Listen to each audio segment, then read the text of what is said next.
Welcome guys to the live stream. Hope you guys are having a fantastic day today. It is Sunday and we are back doing some more Satisfactory Live, and I am back continuing with the struggles of dealing with Alumina solution and the scrap aluminum, trying to figure out the best way to deal with the wastewater from the scrap aluminum manufacturing. That is has been a little bit tricky. So I spent a little bit of time today starting to gather up some iron. I want to get one full line of 24 conveyors of iron heading back towards where our factory is today, so that I'm going to use that for taking care of the wastewater. And I'm just going to have to make sure that I keep everything running smooth enough that it's always got the water that it needs and doesn't end up starving out, because we need the consistency on the iron production. So there might be some like item buffers and stuff that I could put in place to make sure things are working as intended. So without further ado, let's head over to the game window. And welcome to the live stream. If you're here, reach down, hit the like button on the video, and subscribe if you are new to the channel. And without further ado, as you can see, I'm out in the Dune Desert here, and I have been working at gathering up some iron. I've got about 11 conveyors up and running so far of iron that we're going to be heading back. So wet concrete uses a ton of water. Yes, it does. And limestone is going to be one of the options. And Jeebers, welcome to the stream. Hello, my friend. Stay a while and listen. That's going to be one of the options that I'm going to be using, but I'm also going to need to convert the iron into pure iron ingots as well too. So I'm going to be kind of double dealing it here to figure out exactly how I'm going to do it, because the amount of water that I have to take care of is going to be absolutely significant, because we have a lot of bauxite and a lot of alumina solution and a lot of scrap aluminum that we're going to be creating for this challenge of the absolute most screws one can get. Let's just see here where I left off. This was a 1200 line here. So my goal is I'm going to have another stack of 24 conveyors to send all the way back to the construction point. Let me turn fog off so we can see a little better. So way off in the distance, you can see the tower kind of way off in the distance there. That's where the converters are converting all of the caterium and all of the copper into bauxite. And you can't really see it. It's kind of behind the mountains here is where the factories are down there. That's going to be our alumina solution creation. And we have gathered a bunch of iron already, and I'm going to get more here.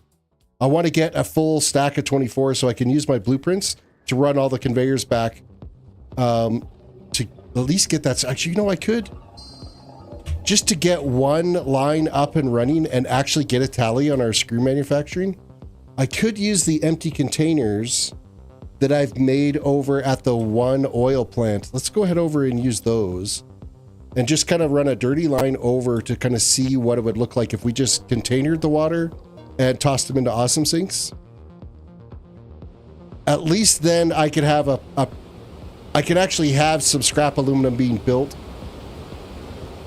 and see a full conveyor of bauxite running without it getting any hiccups or anything. So let's go over and deal with that first here, and then I'll go back to gathering up more of the iron.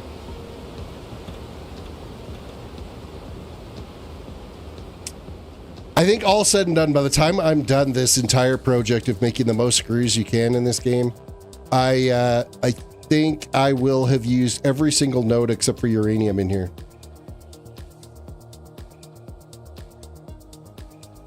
We already have all of the oil is converted into heavy oil residue and then converted into petroleum coke. So we can use the electrode, electrode aluminum scrap recipe. We already have all of the bauxite gathered, all of the caterium gathered, all of the SAM ore gathered, all of the copper gathered. And what else? I think that's it. Oh, and then I got all the petroleum coke heads over to this far end so it's ready and accessible for us. It's like 201,000 petroleum coke is what we were able to make. which is a pretty significant number in itself. I'm going to have to set up some hypertube cannons on here to be able to get across this map faster. It does take a long time to drift your way all the way over.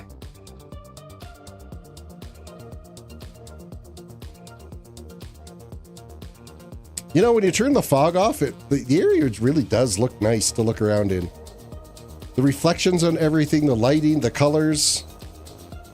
Except for at night. You need to have the fog at night because you can't see anything without the fog at night. It's weird how the lighting reflects that way.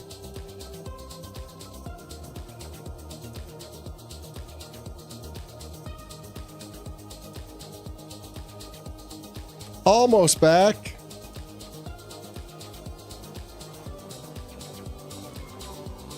So yeah, the oil plant that we've got over there on the west coast, there's that little island section where there's a resource well and a bunch of nodes. I have turned all of the plastic over there into empty containers, and we could set up a bottling line to see kind of what that would look like with dealing with the water. So I'm actually going to look at that production line right now. So each one of our refineries that's converting the alumina solution into scrap aluminum is producing 350 water that we need to get rid of. And I know ultimately I'd like to avoid it having to be in a production line that's going to end up contributing to our screw manufacturing later on. But if I can't, I got to think of another way to make sure everything's getting used up. And I have a random something floating in the air here. It's a conveyor pole just stuck floating in the air here when I had the copper getting dumped out here. There we go. It's gone. Okay, so this is one bauxite line worth of conversions from using the recipe sloppy alumina. We're converting our alumina solution or our bauxite into alumina solution. And this is how much you need to be able to turn one line of 1,200 items per minute into alumina solution. It ends up producing what, 6, 12, 24, 2880 in alumina solution is what this ends up making. It's a fair amount. Then you need 2 refineries then to be able to take 600 alumina solution and convert that into aluminum scrap. And this is actually going to be making 1,000 aluminum scrap per minute for us. Or scrap aluminum scrap, whichever you want to call it. And then those I got to dump into an awesome sink right away so that it's not going to be impacting our build. However, the logistics on this is not going to be easy to try to get it all. I don't know if I should be looking at each line as 1,000 items or do the merges and get it up to that 1,200 line.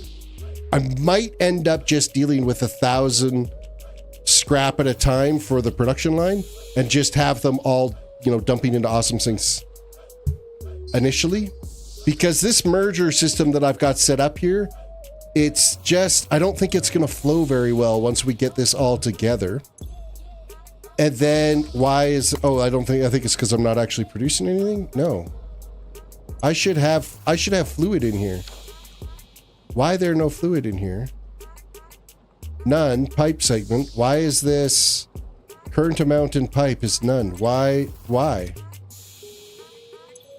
Oh, I bet you it's because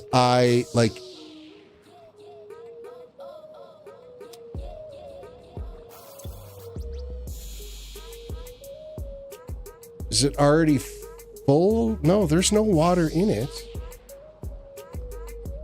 There's no aluminum scrap. Alumina solution is... Oh, it's because I don't have the Petroleum Coke hooked up. That's right. Okay, that's... Mine sitting there going, I did have this working at one point, but then I redesigned how it was all put together.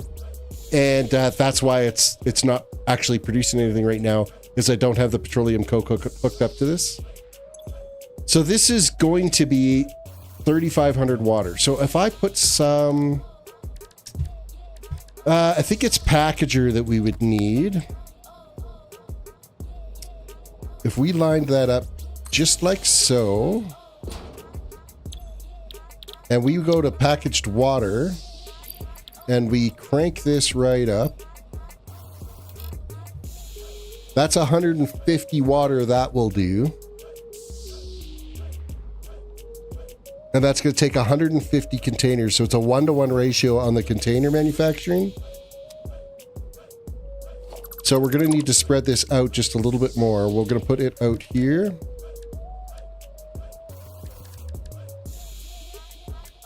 Packager. 1, 2, 3. And then we are going to convert this to that. Fill this right up. Control C, Control V, Control V. So that's 300 water, and then this one can get knocked down to just 50 water per minute. So if I change that to 50,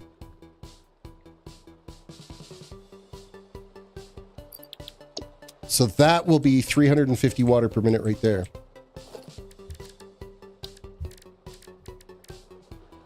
Now, what's the best way to deal with this? I wish it was reversed. I wish the input line for the fluid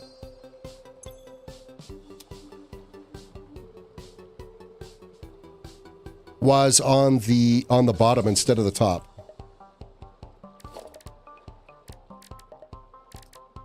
So let's grab this. How far out do I want it? I think I want it to here. And actually, we're going to go right there with it, not this.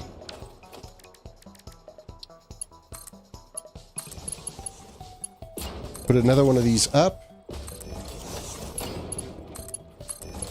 Like so.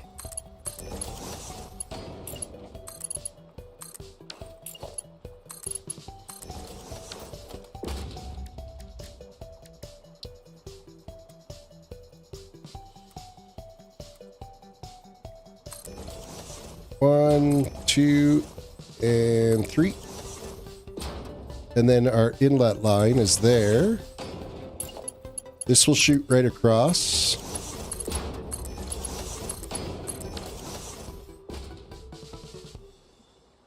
Okay, then on the lower end of this,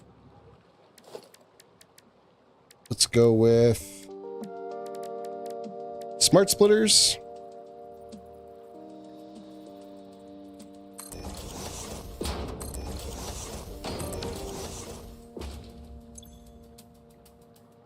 And we want any going in there and then overflow going on to the next one. We will just copy and paste those.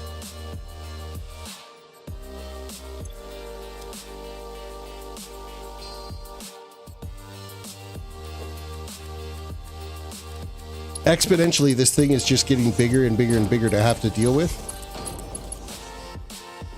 And I think because the pipe is all set up at... Technically, our water system pipe is at this height, which is already this height. We don't have to worry about any elevation issues or head lift for the pipes. Tall Terrace, welcome to the stream and its incoming air horn. I saw that. Hello, my friend. Stay a while and listen. Oh, you spelt redeem wrong. Ha! You didn't get to blast my ears. Ha ha, I saw that. No fun for you.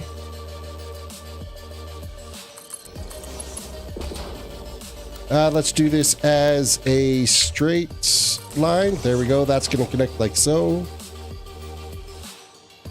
And then this will be an output line. We'll use the priority mergers. More belts.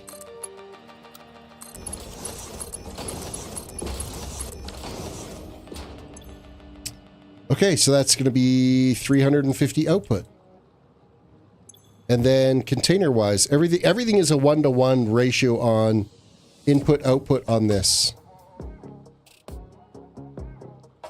So that takes care of one of the pipes. So I got to add more here.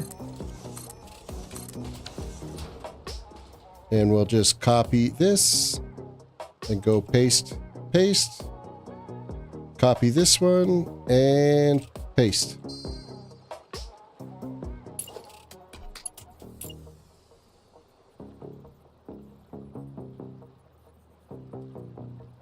We're going to have to put a gap in between because there is not enough room to do my little pipe manifold. Which that kind of sucks. So we'll just do that. We'll put this here. And we will copy this one and paste it there. And then copy this one and paste it here. So that should be our two 150 lines and our 50 line.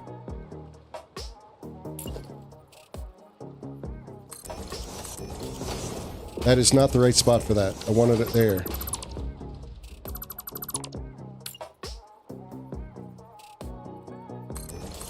And then there.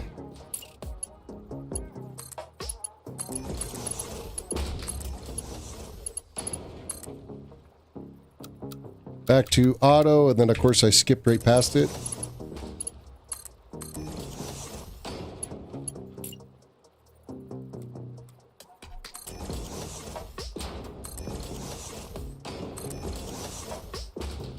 And then this one connects up here.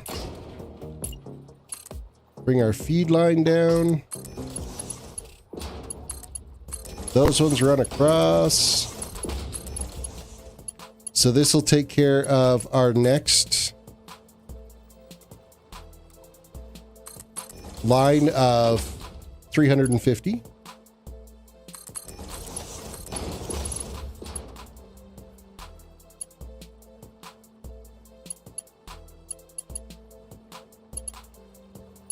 And then I need to continue this run for the empty containers.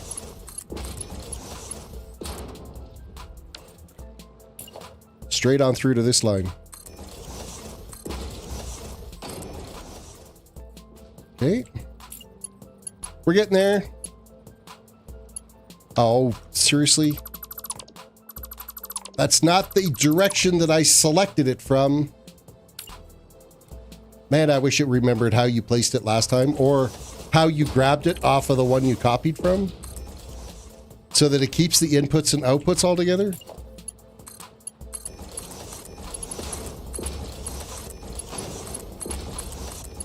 Okay, that's 700 containers worth.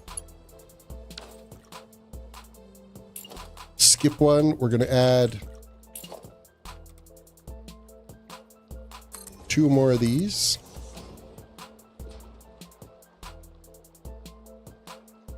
Damn, everything's just getting bigger and bigger and bigger as we're doing this build.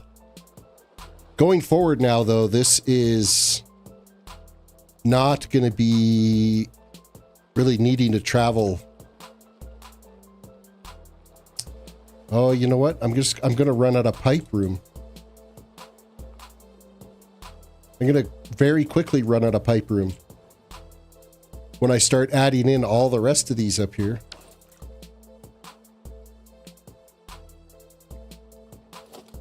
I am going to change how I'm dealing with the output on this. I think I'm going to do it one conveyor at a time. We're going to just treat it as 1,000 rather than 1,200 items. And then we'll merge together the leftovers once we've started making the aluminum ingots. I think that's going to be the best way to deal with this.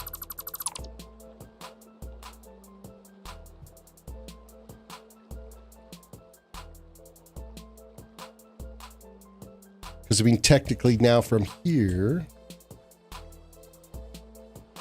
I'm just focusing on this one line right now. If we built up from here,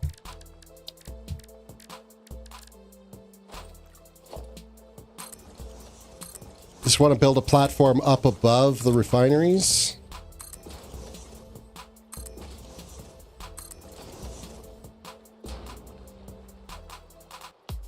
We'll do one more. And then I should probably set this to Zoop.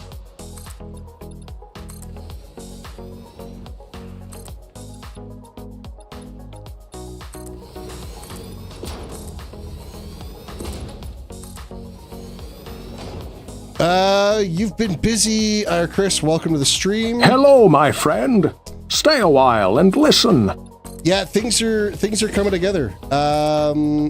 It's just right now, it's a little slow going because I'm kind of having to.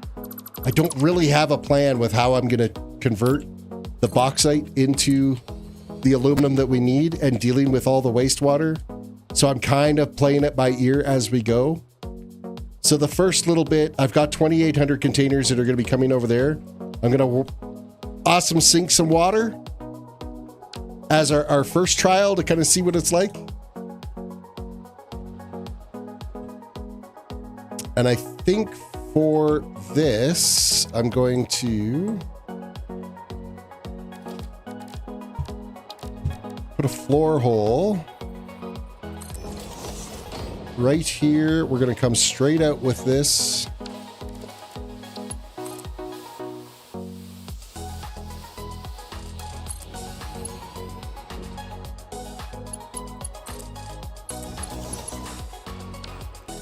And this is 1,000 items per minute with packagers. Yeah, it's one way because I mean, I've got all the polymer resin already, so I can kind of play around with that polymer resin, turn it into reclaimed plastic, and then turn that plastic into containers from each of our oil nodes that we've got going. So that's kind of one of the options.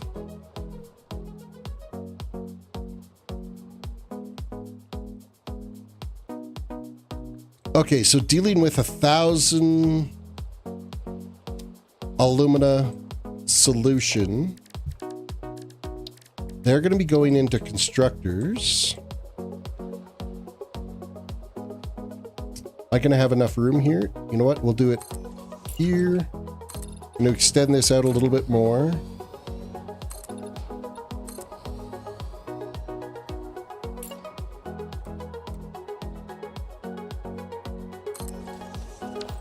Okay, what's this recipe look like? We're going with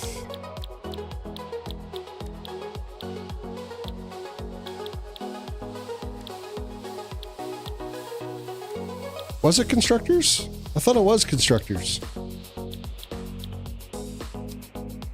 Maybe it's smelters? Is it smelters? Let's delete that. I'm going to grab a smelter here. Right there.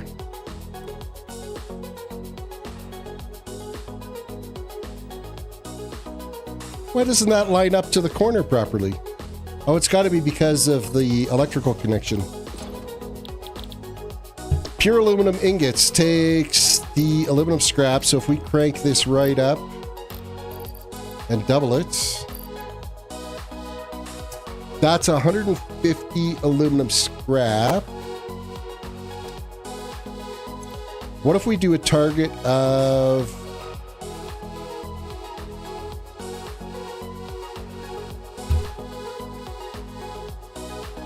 we do a target of 50, then that'll work out to 10 exactly.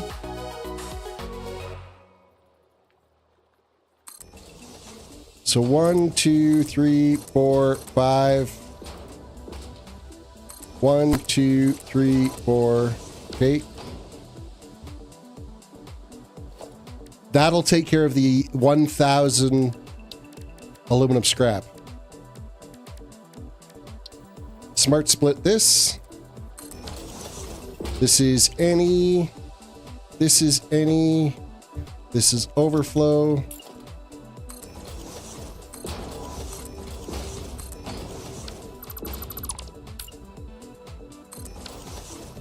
And the last one is none. And then we need to belt this with the right speed belt.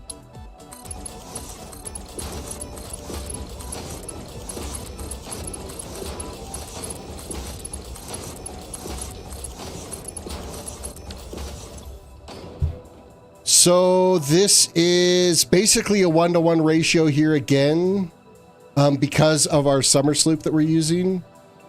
It takes the actual recipe would take 1,000 alumina scrap aluminum and turn it into 50 with the overclock that we got, 50 alclad or the aluminum ingots. But because we're summer slooping it, it's going back up to 100 again. So there's no loss happening there. So this is basically all we need for one round of scrap aluminum. Now we end up duplicating that for each one of these, except for at this end, it's going to be a smaller amount that we have to deal with.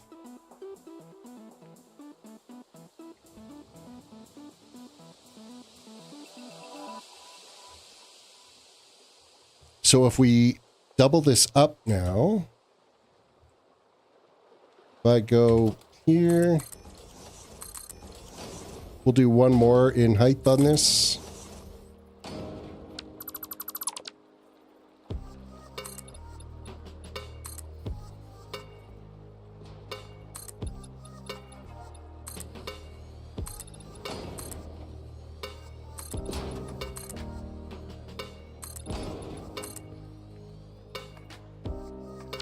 Delete out this.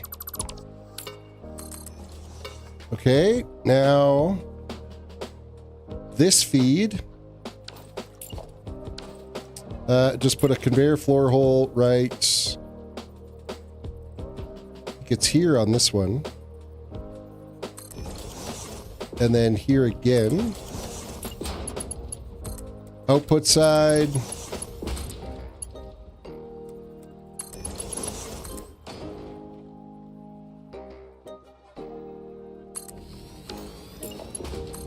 Okay, so this footprint here, I've got to turn that, because this looks like it's going to be a regular base. I'm going to turn this. Oh, I can even do the output on this. Wow, I'm just like totally all over the place right now. But I've got a lot that I'm thinking about on this. But if I go ahead now and throw my priority mergers output on this, we do it like this. And then back around like this.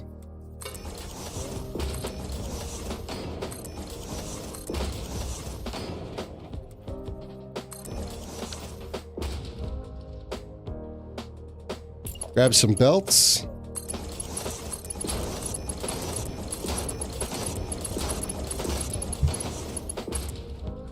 And then we got to do a little bit of a jump over here.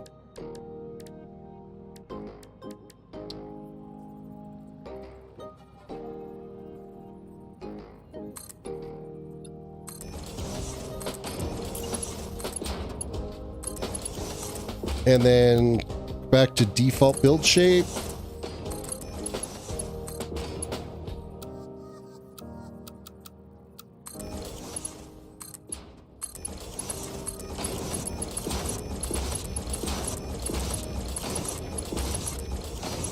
Okay, I think I totally screwed up whatever that just did not build the way it was intended. I got a little click happy on that. And then this is the output side. Just going to throw a sign on this so I remember it as we go.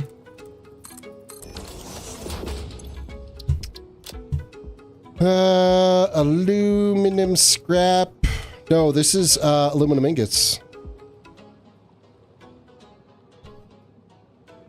Which are these ones. Select icon. And this is 1,000 items per minute. Oops.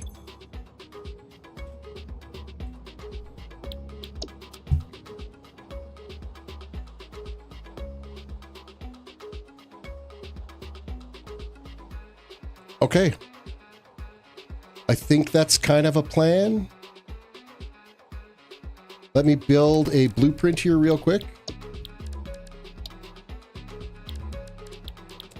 No, I need the build section. I need to actually put down the blueprint designer first.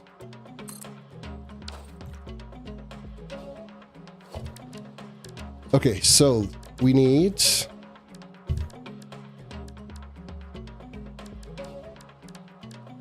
Machines. Smelters.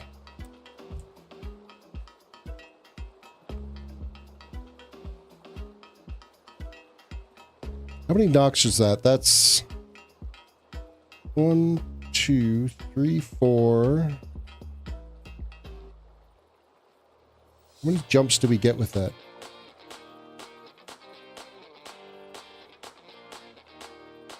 8. Okay. So if we come back 4 on this, which is there, and we want to go 5 over with it. And then we do the same thing this side.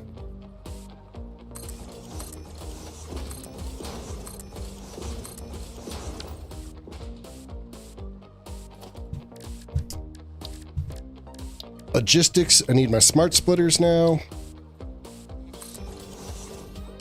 We're just basically reduplicating everything that we just built up top there. Excuse me.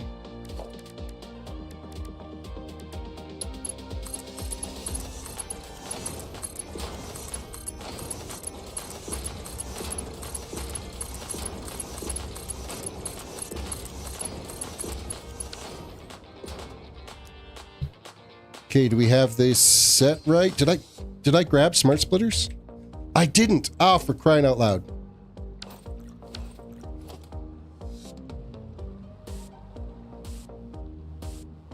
Apparently, I'm an idiot.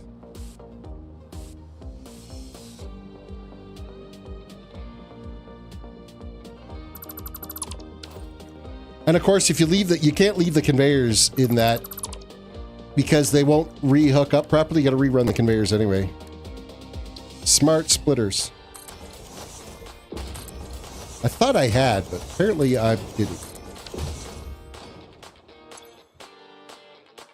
Any overflow.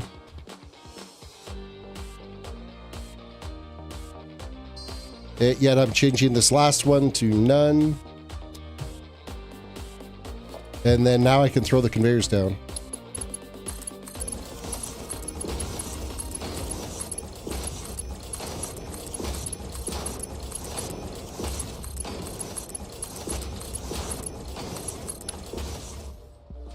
Grab the recipe from this.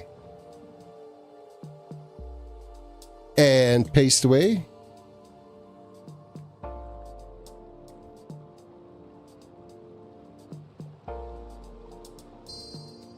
Okay, so that should all be set the way we want it.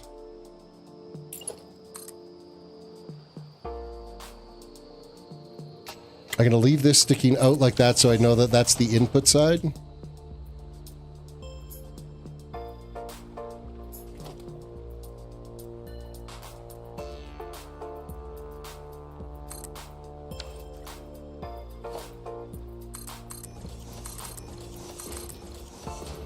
Put the platform above this. Build it now instead of building it later. Not building the ground floor one because, well, we don't need it sitting on a foundation because the foundation will already be present. I guess I could put some supports in there. Mind you, I didn't really give this enough room over here to actually build a support on this. I guess technically I could change this up a little bit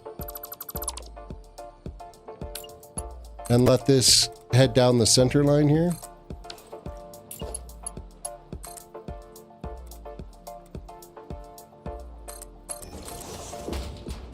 And then back this way.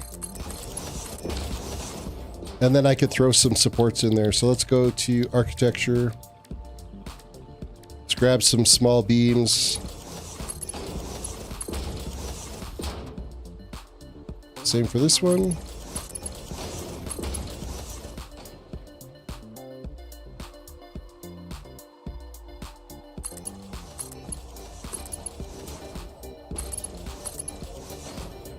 Kind of don't know if I need all these beams here.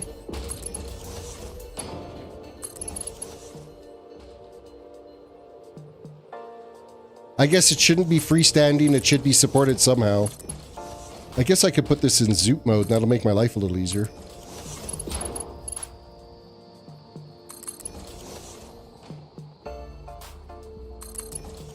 Okay, it's less of a freestanding structure now.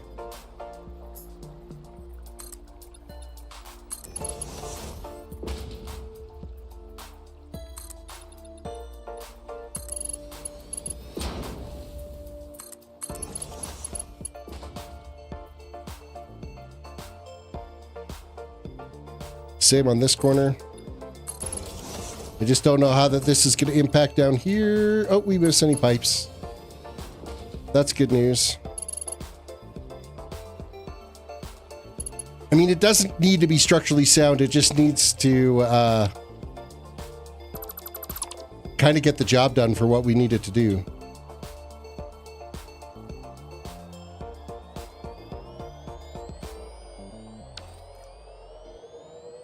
Okay, so what did we decide? We decided that this way is our output side, so we're going with priority mergers on this again.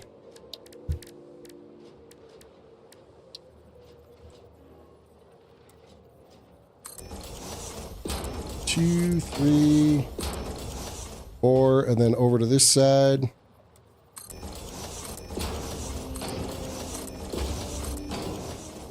Nope, we're going to turn this one that way.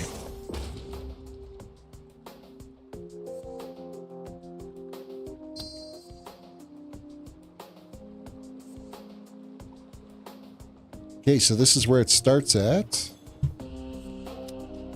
Control C, paste this along all of these.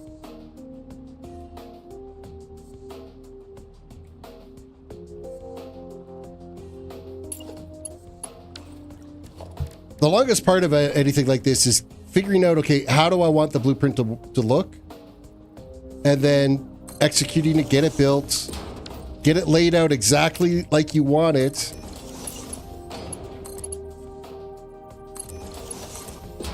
Because the whole idea of a blueprint is to not have to tear it apart later and fix it.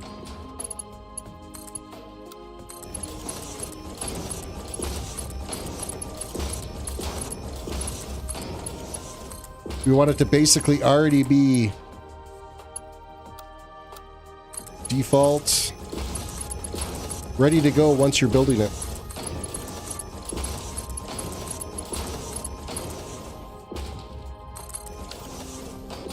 Okay, I think that is about all we can do on the blueprint. I do need to change this one to priority is the right side. And then I'll put my sign here that says 1,000 items per minute. 1,000 IPM of aluminum ingots.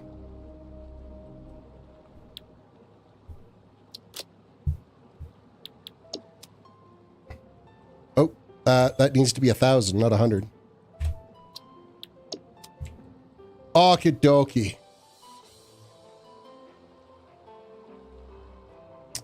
I don't think I set the priorities on this. No, I didn't.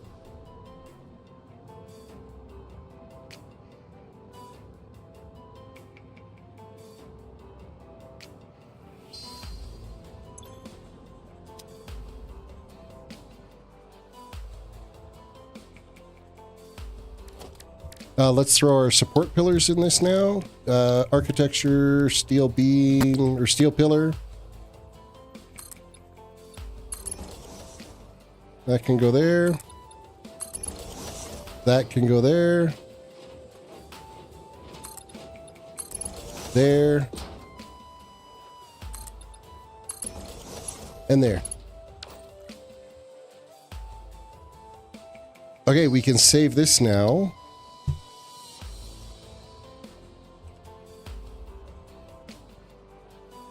Aluminum ingots. Using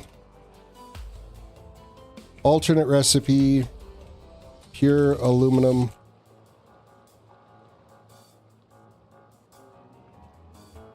ingot. Select the icon. We're going to go aluminum. And we're going to change the background color to preload. Set color, save the blueprint, and then now we got to set the directory to it. Edit. You're going to logistics? No, factories. And I don't have... Need to add a subcategory in here, and we're just going to call this... well, it might as well... We'll just call it ingots. That'll be good. Ingots. And then move this here. Apply changes. Done. Okay, now we got a blueprint for this.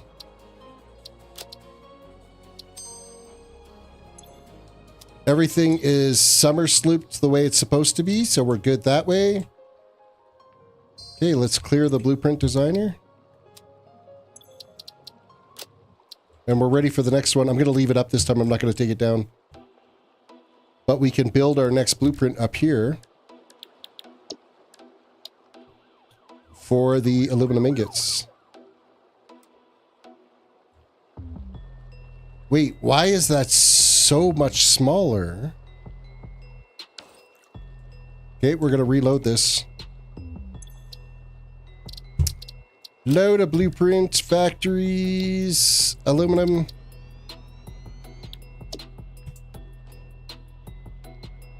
I gave it a lot more real estate up top. I gave it an extra row. Wait, is this wider than 6? 1, 2, 3. Oh, it is 7 wide, isn't it?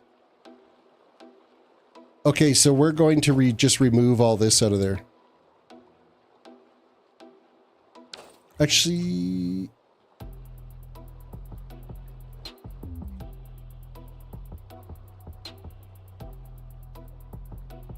yeah, I have to remove that because it's not designed right. So we'll get rid of all this. And then we'll just manually put the roof over it when we want to put another level on top of it. I think that's probably the better way to do it.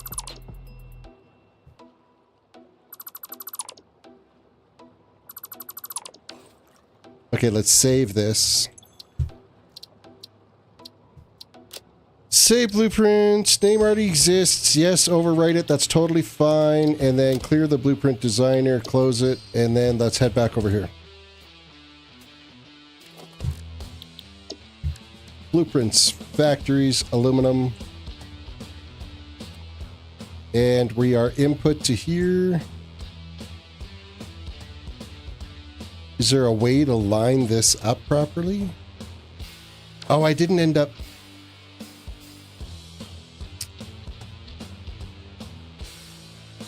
okay, there is a way. Blueprint.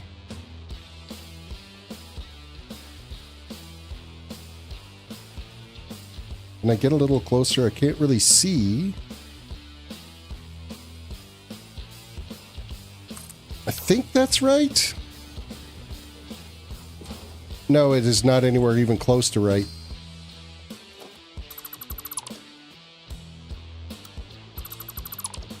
Not even close to right. Okay, what's going to be the best way to line that up then?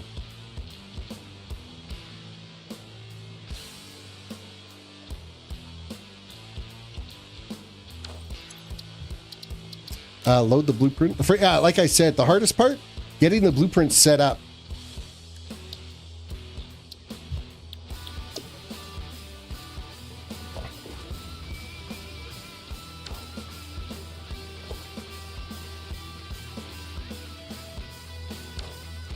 I think what I'll do is I will delete this and actually bring the input line right to the edge.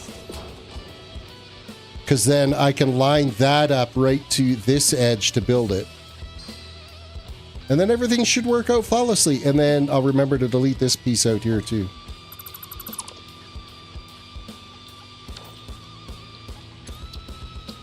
All right, let's save that blueprint. Yes, that's fine. And then clear the designer.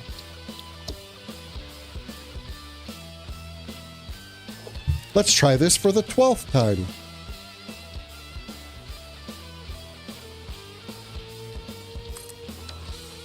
Okay, I think that lines up now. So then I will just wait for this to finish building. I'll delete out this one row because we are running our feed line from this. And then back like this. All right, so that takes care of 2 of the refineries. So then I guess we could put another one up above and do that one. Another one up above and do that one. Maybe. Or do we bring another one over?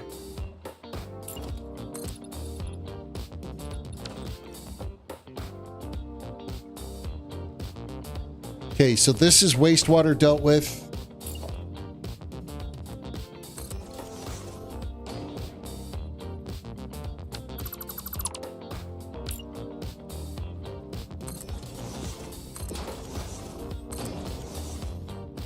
Yeah, don't need those there anymore.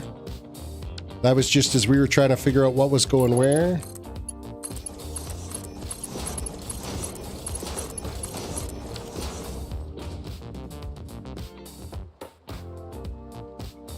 So this is now making 2,000 aluminum ingots? Yeah.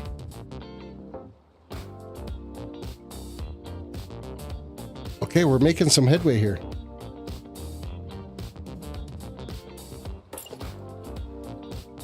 So if we continue this platform this way,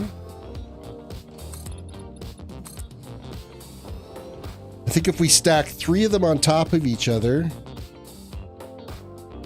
I think that's going to be good.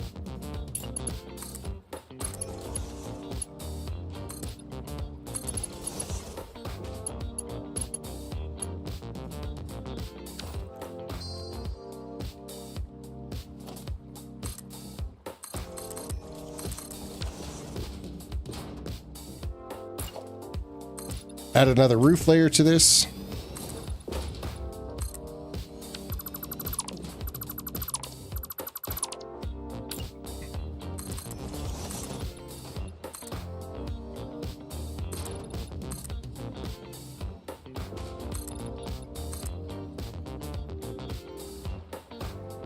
Okay, I think we're getting there.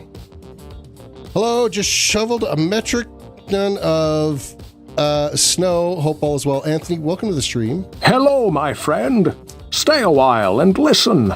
You got yourself a crap ton of snow, did you? We only got like maybe 4 inches-ish. Not a huge amount, but it was fairly cold. And now we're supposed to like warm up so it'll melt away a bit, which is unusual for us. We should have got maybe a little bit more, but I know like for us in Canada, the Toronto area got like hit with a crap ton of snow, and I imagine that that area all through the States and that same area around Detroit and all that, New York and stuff would have got hit too. So, but yeah, we only ended up with about 4 inches of snow. Okay, let's throw another. Well, let's get the supports up here first. Supports up.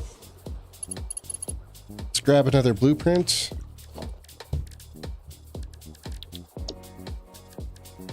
Aluminum ingots.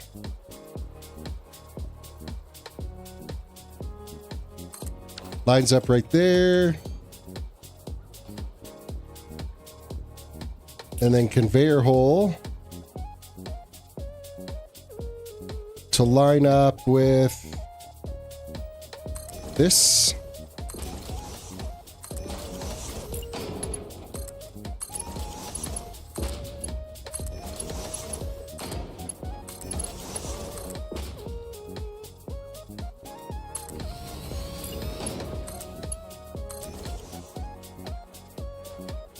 Okay. Bring this down this way. Turn it 90 degrees. You guys ended up with more than 9 inches of snow. Yeah, that's a pretty good shovel. And probably some wet, heavy crap, too, that would have been just an absolute heart attack back break to shovel.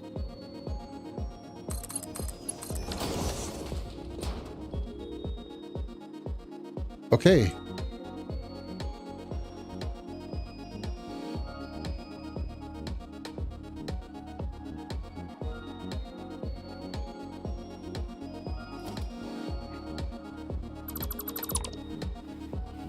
Now, how do I want to deal with this one? I could go like this. Where's that output side? It's right here.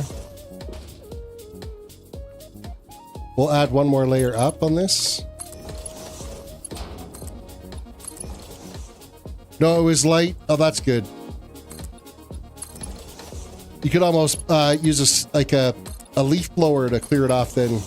Mind you, 9 inches is still pretty tough to do that with.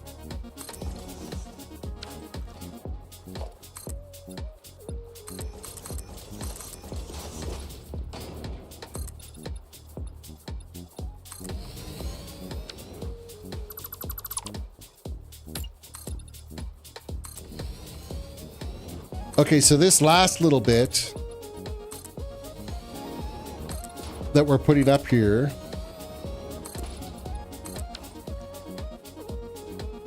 is this even right?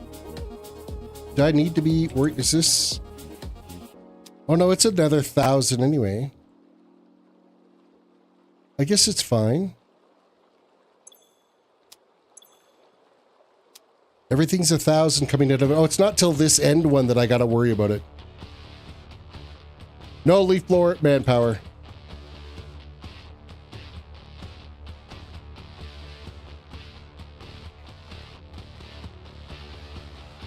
So let's throw our 4th blueprint up on this.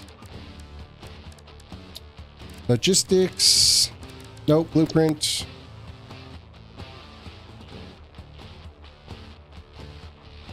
Line that up right there.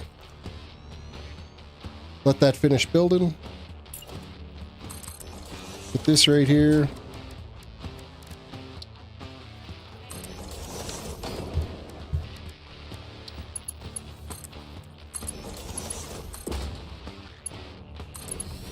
And they should... Oh, son of a...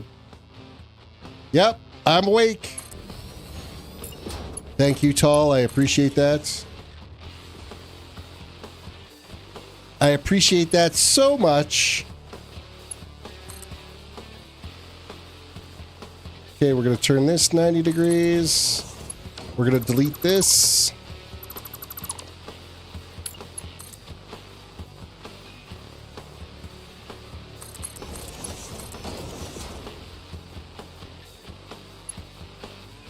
Okay, so that's now making aluminum ingots. 1,000 aluminum ingots per tier of this. I'm going to just extend this on over. Because then we're going to rinse and repeat this for the next 2 lines.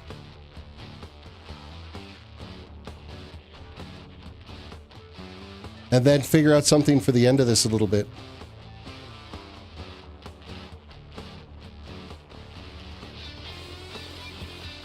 I'm still really concerned that I might have this assembly too close here to manage the pipes properly.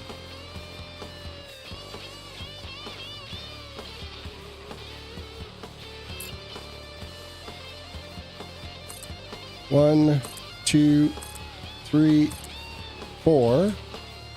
Takes care of those 2. And what is that consuming? That's consuming 300. This is how much? 480 here.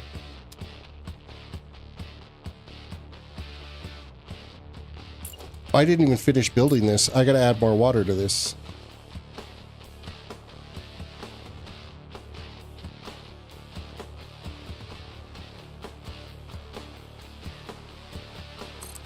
Which means I didn't even put this in the right spot.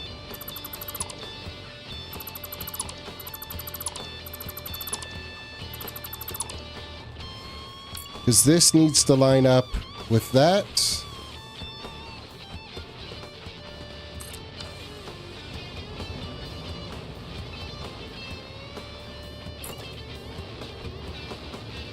Then conveyor hole.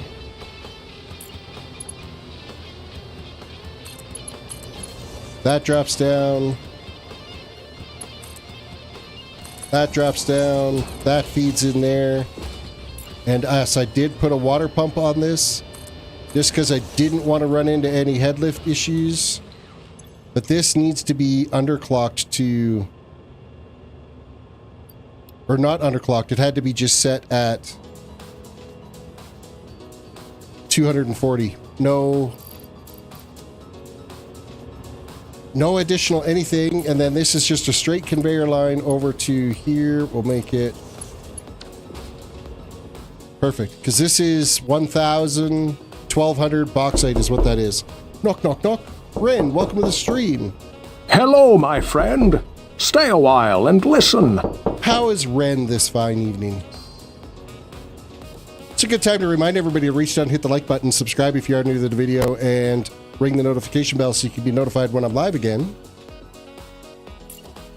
Okay, so this is going to spin this way.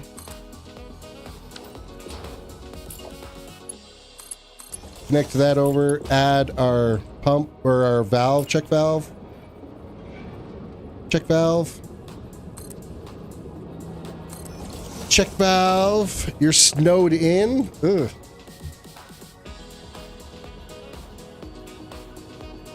I mean, there are worse things.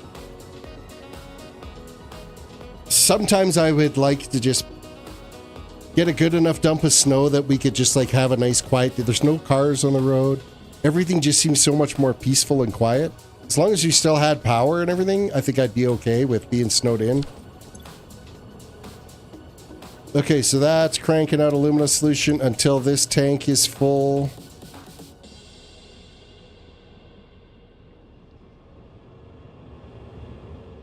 Anthony, if you're asking me, I'm in Alberta, is where I'm at, Alberta, Canada.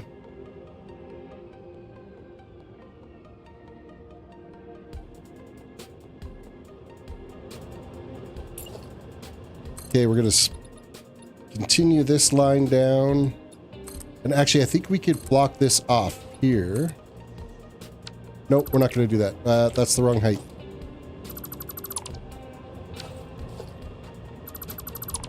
You've never been snowed in?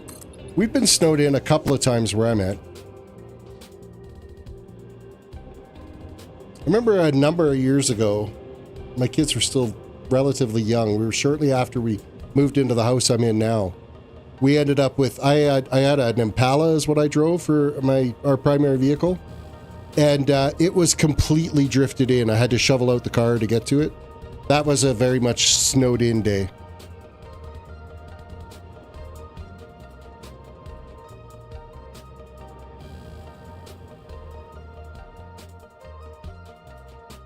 Okay.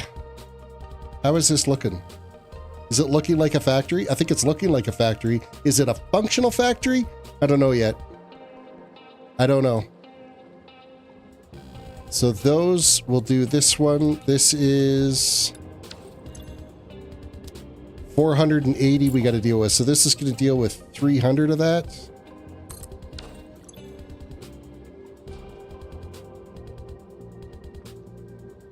And then I've got to have to play around with this to get it down to 130 alumina solution. Figure out what that's going to look like.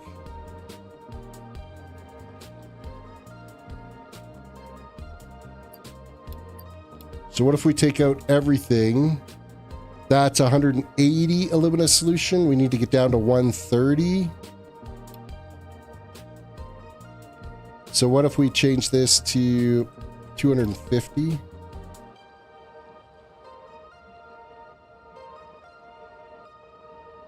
What does this look like if we do 200?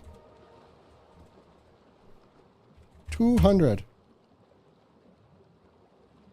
That's 120, right? What did I say we needed? We needed 130. 210. 220? Yeah, that's too much. 219. 218. 217. 216. 216.6666 is 433 alumina or scrap aluminum plus a crappy number of water to deal with. Yay for us. I guess the bright side is I can at least combine that water into one line.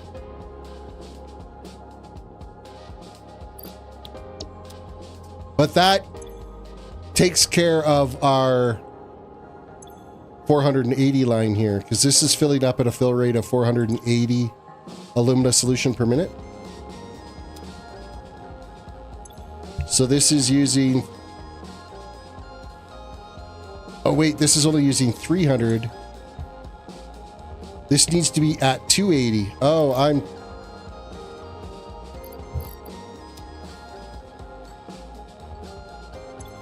No. No, I'm an idiot. This needs to be at 180 per minute. No, we're fine. I just am a complete idiot, that's all. Because this is 300 on this one and 180 on this one is 480. And that's what we're making off of this line. Which produces 350 water, and 210 is 560 water, which can be all combined into one pipe, so I don't have to kind of split that off into two separate chunks. Okay, good. Okay. We're making progress-ish.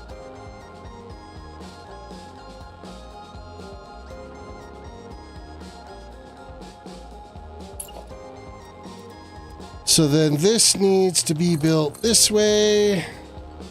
How many are we doing at a time? Just two, right?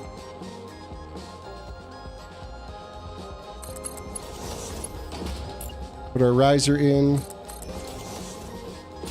Riser in. This goes across. Loop up each end. Throw our junctions in to where they need to be, and then this is going to drop. Nope. This drops down for this input line.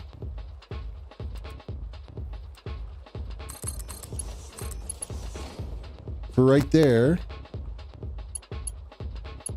And then we connect these ones.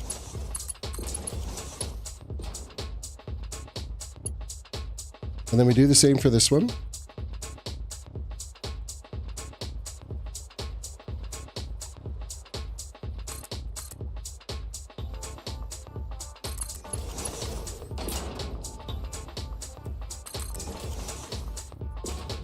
I'll have to go back and recolor these once I'm got it all built and I'm satisfied with how it looks.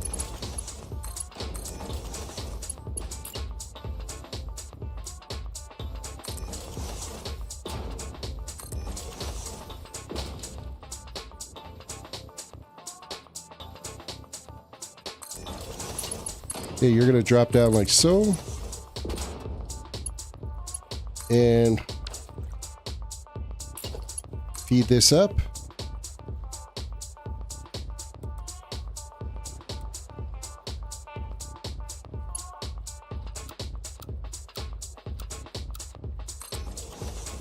Feed that in straight. That kind of gives us around the same curve. Oh, and I gotta hook these up.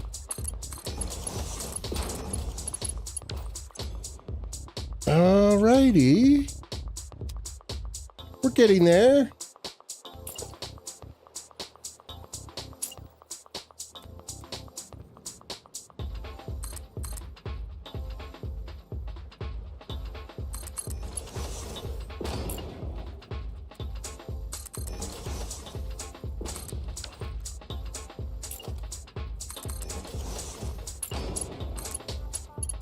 Oh, I got to turn it off of straight build.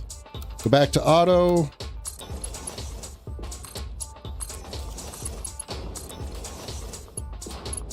Grab our junctions. And our input line.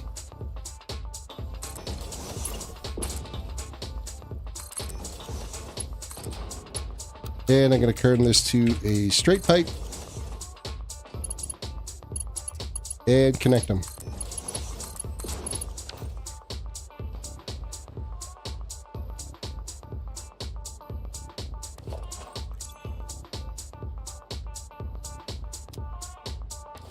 Okay, so how many? 1, 2, 3, 4, 5, 6, 7, 8. That's 960 Petroleum Coke is what we're using.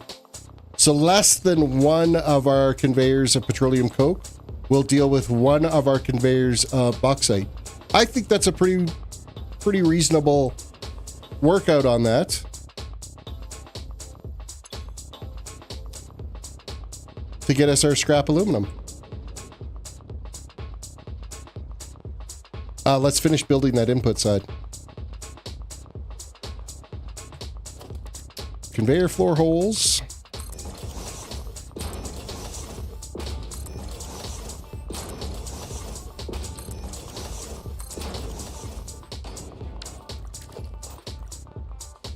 Is that the right height? No, I put them in the wrong spot. Because I'm an idiot.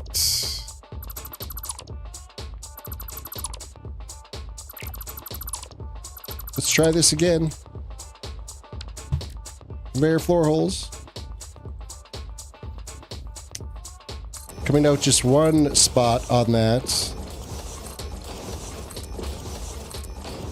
And we'll grab our elevator lifting.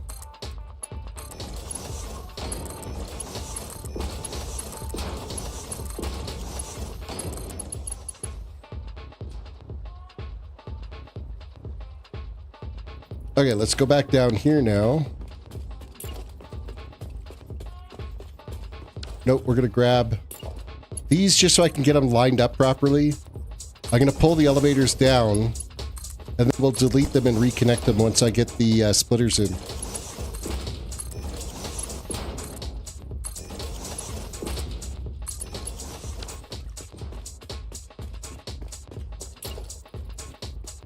Which is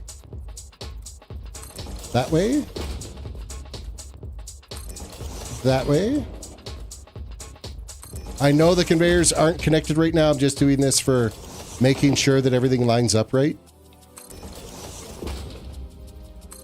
Because then I'll re-delete these. And then I'll reconnect them. And everything will load in nicely. As intended.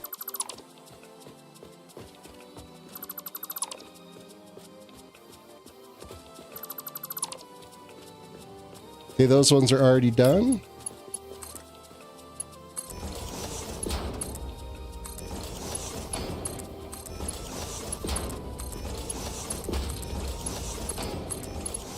Okay, and then the conveyors for this.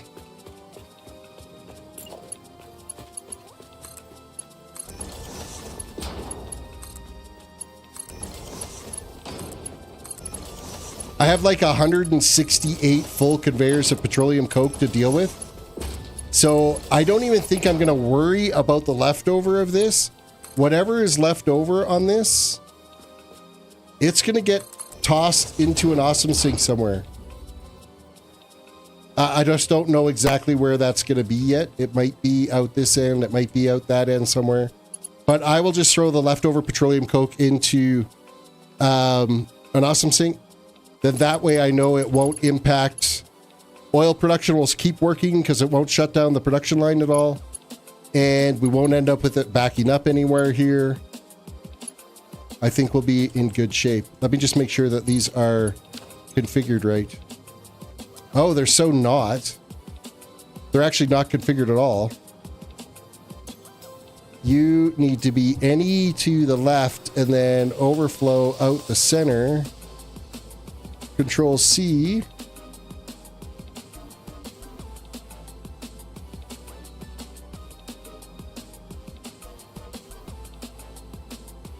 That would have broke the whole thing right off the bat.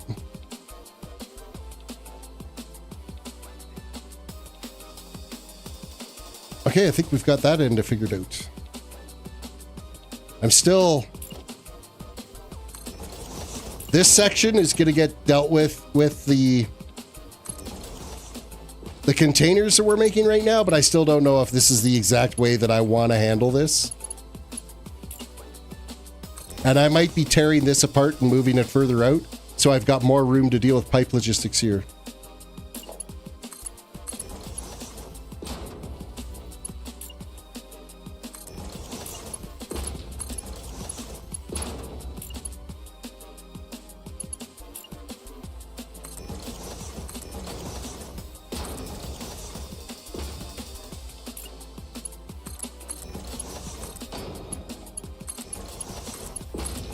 Okay, so these last two, that's 210 and 350, which is 560 water.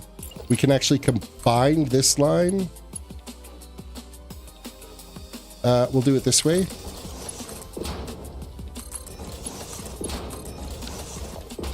And then just put a T here.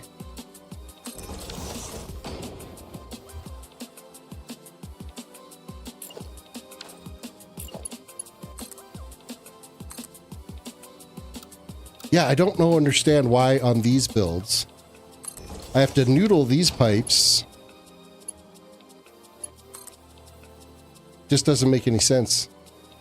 Where else I can do it down as an auto. But it will not boot them coming out this way. Like this one was an auto pipe, and this is the no difference in distance. I don't know. Chalk it up to whatever. Don't really care. Oh, I feel like that's not the right pipe. Yeah. I think I grabbed Mark 1 pipes. That would have just broke everything. And I would have had backup everywhere. I'm like, what's going on?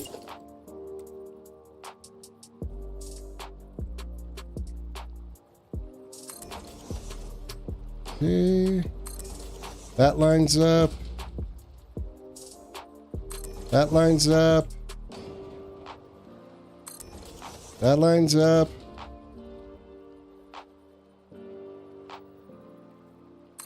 And then that one.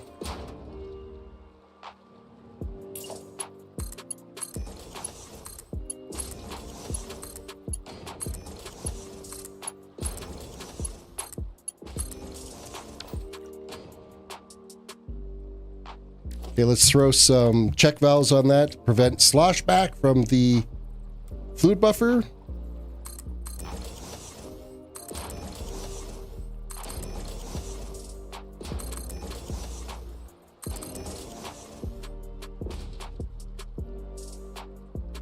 So this here is where I think we're going to start running into some issue, because this has got to go this way and out to wherever it's got to go to.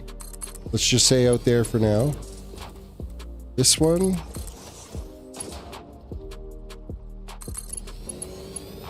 And then this one.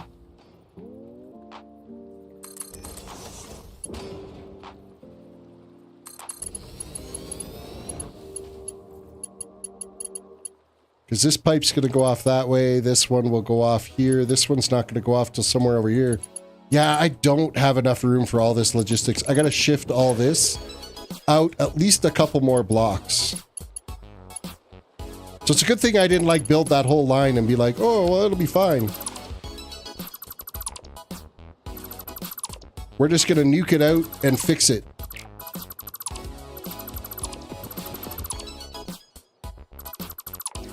Better to figure it out now than after it's all been built.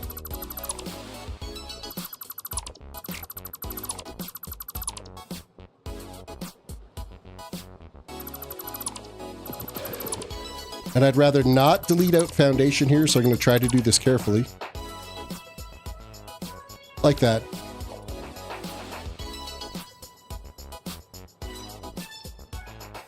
I don't know how much of this we'll get without wrecking.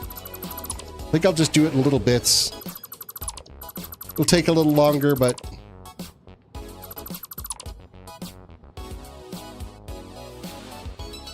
don't want that foundation.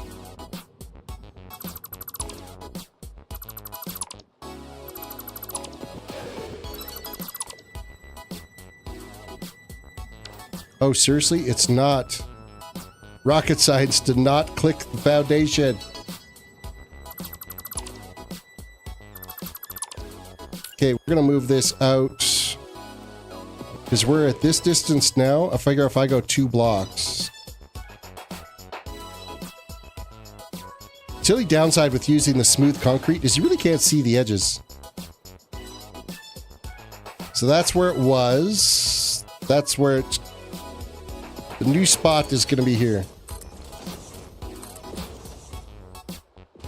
We need to control copy this one and paste it on that one because it is a slightly different speed on that.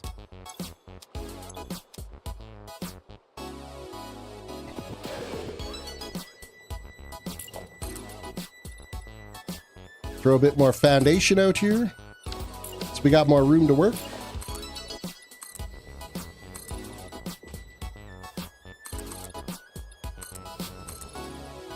And this area that's out here, it's kind of a useless area as far as working with the water. If you look at if you grab your water extractor out here, all of this is an invalid area to place water. You have to get a little bit closer to shore before it clicks in. And that's where I have this marking here. Now, it's just a line that runs on the west edge out this way. Once you turn the corner and start heading that way, there's like a huge body of water that you can place these water extractors out there without any hindrance. But for whatever reason, they didn't allow for the building of the water extractors all the way out to where your build area is. So I went and built a perimeter around the whole map that is basically, this is your safe zone. If you go beyond that, you're going to take boundary damage. So here I'm taking boundary damage. You can build out there, you just can't go out there. So which is why I've got some awesome things that are just kind of sitting off to the side. So that's why this is going to be like a big chunk of the factory is going to be built in here, is because I could use the coastline for the water extractors and then the factory portions of it built out. Now I thought, yes, I did have something out here that needs to be deleted.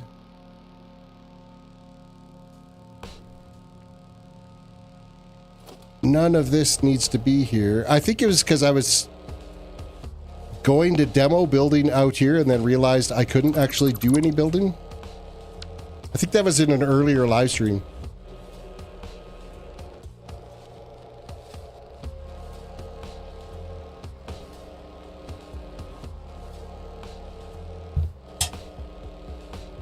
Alrighty. So what do we got? We got, for that one line of bauxite, that's all taken care of. That's getting loaded or run through refineries. It's being turned into alumina solution. I still need to bring over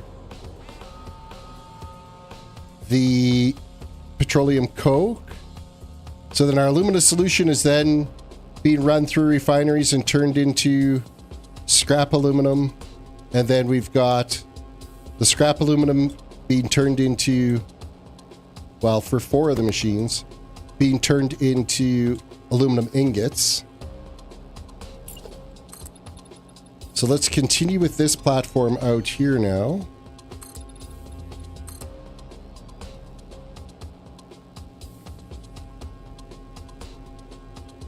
And we're going to build the next set of this.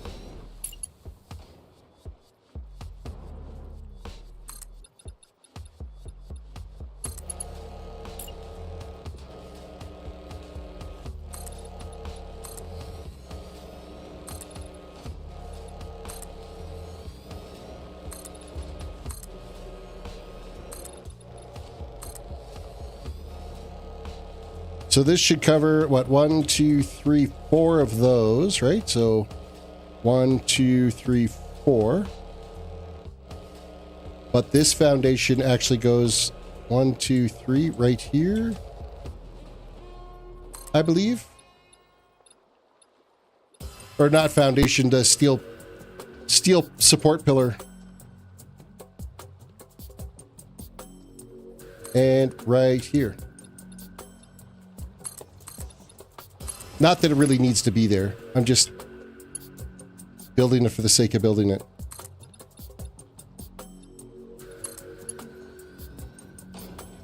Okay. Now we can grab our blueprint.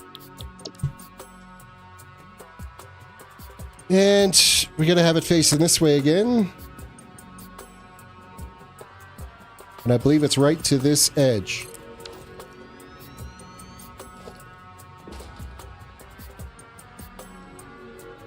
I think that's to the right edge. Yes, it is. So this can be deleted.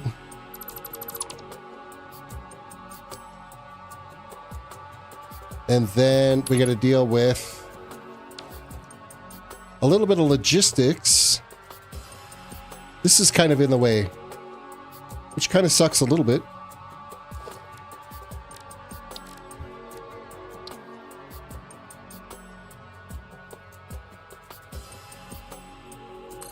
Because you're going to connect here. I guess I could always do it this way. And then grab my Mark 6 belt and we'll just wrap it around.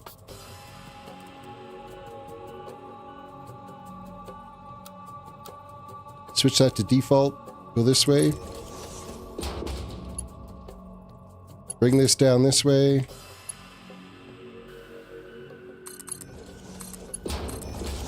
Okay, so that's the input for that side. All the outputs already in place.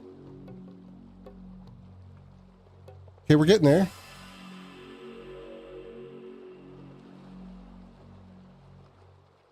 Now we go up a level.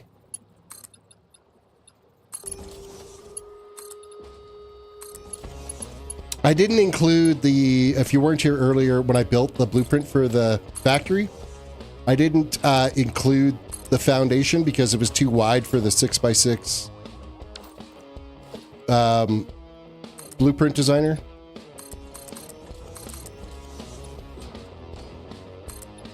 Because I think I built the whole thing on a 7 wide foundation. I really wasn't paying attention to that when I was putting it all together.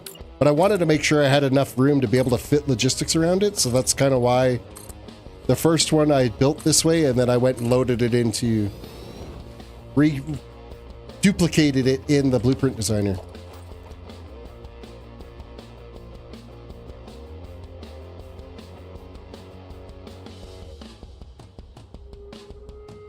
Okay.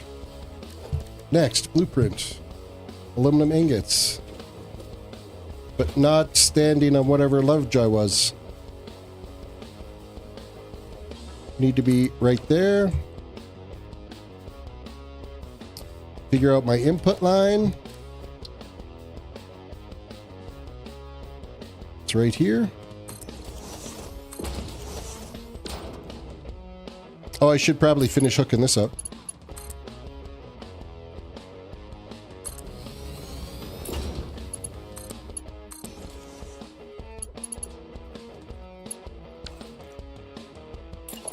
Okay, you're gonna go this way. Connect down. Input line, another 1,000 items.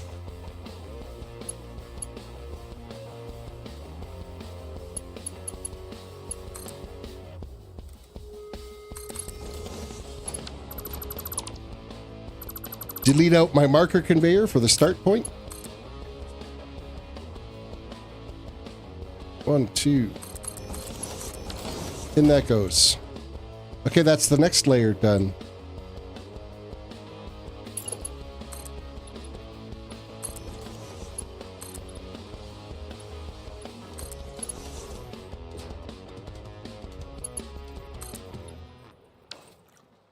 Wait, what's wrong with this picture?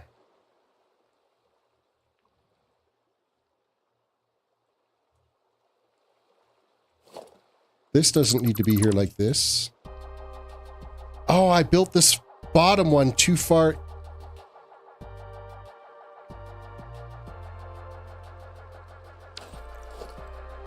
I built this one too far in.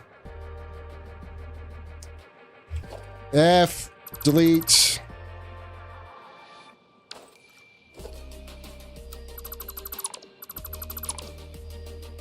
I gotta fix this. I gotta fix it. It's not right. Which means I didn't build this whole foundation thing here the right width.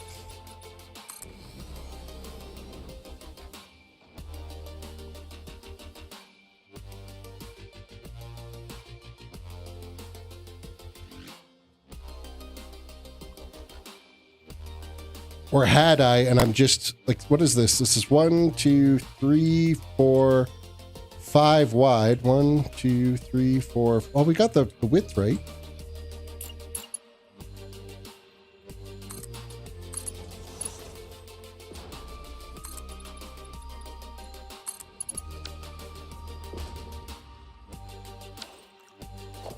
You know what? I'm just going to delete out this. And I guess that can stay. I just didn't put these pillars in the right spot, I'm thinking.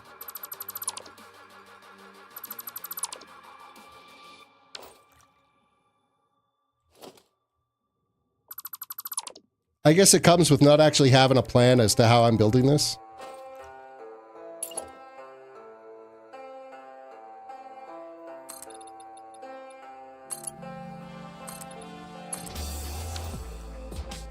Okay, let's redo this one and place it in the right spot now. Grab our blueprint.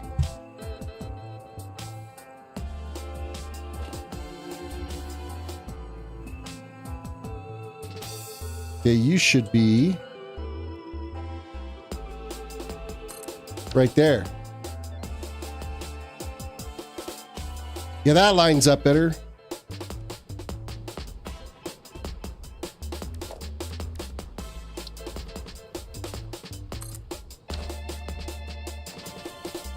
What did I... Oh, I grabbed the wrong conveyor, then clicked on that and wrecked it. And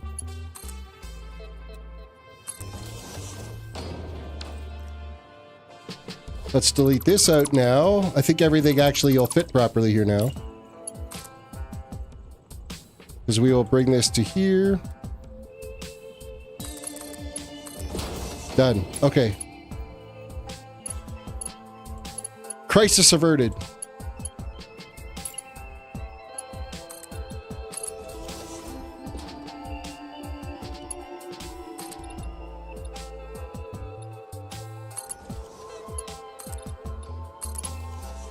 Okay, let's build the next floor up.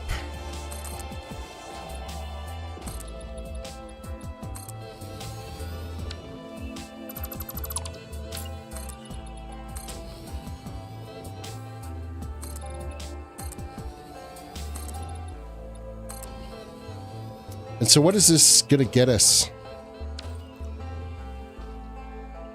1, 2, 3, 4,000, 5,000, 6,000. This is going to be...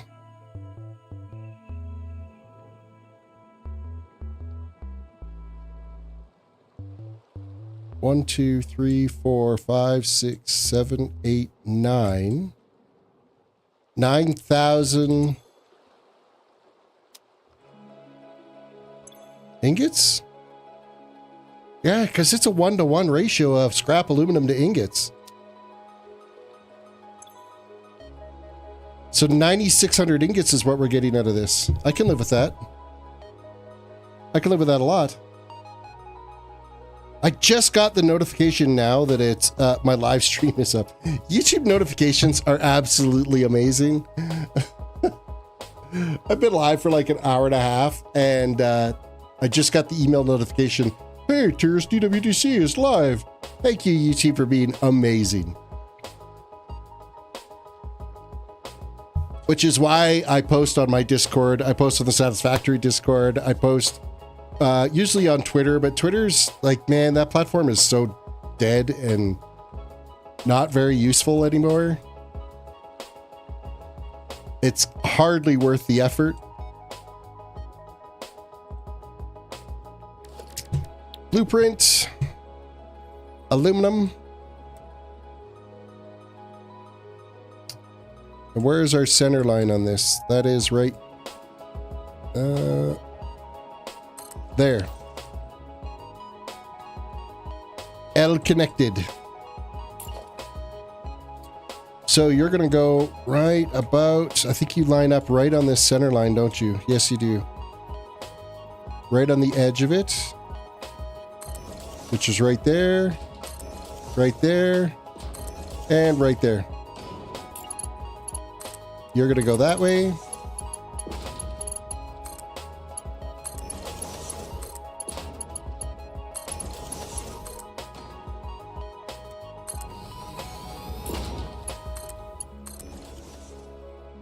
Okay, perfect. Hook this logistic up.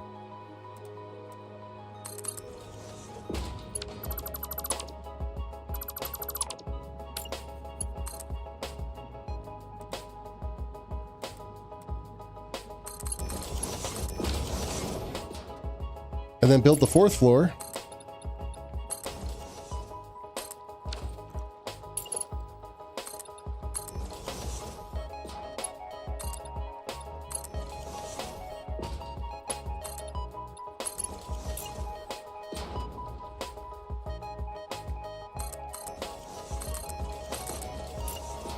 Cap it off.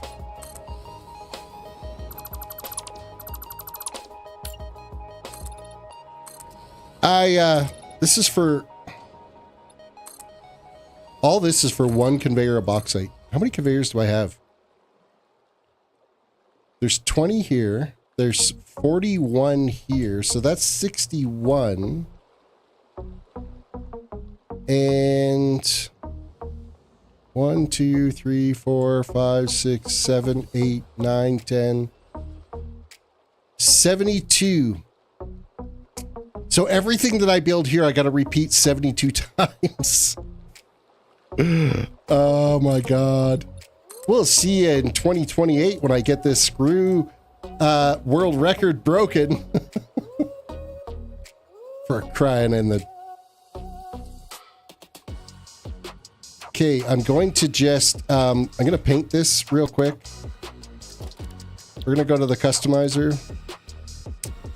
And I just want to throw a little color here because I need to make sure that I bring that to the right edge. It's going to be harder to place this blueprint because of the foundation that's there.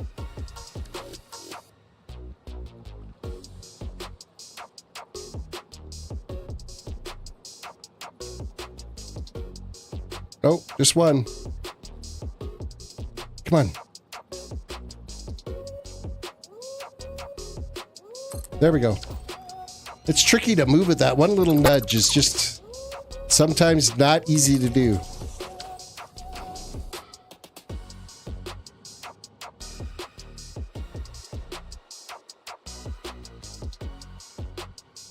Okay, so this line.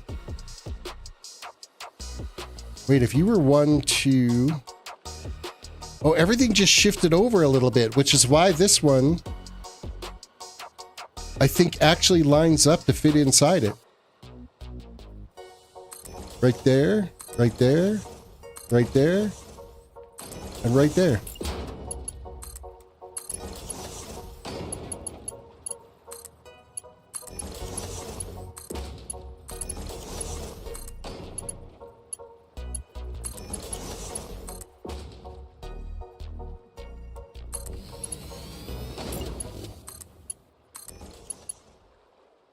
Okie dokie. So that is now making 8,000 ingots. Well, once we get product flowing into it.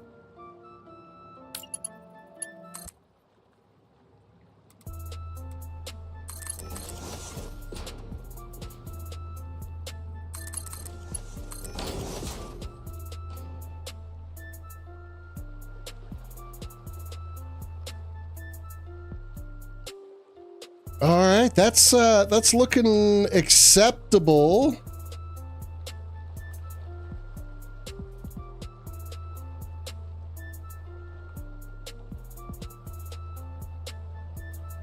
And I still got to finish rebuilding that water, the wastewater end of it. Okay, so I've got 2 more of these I got to deal with.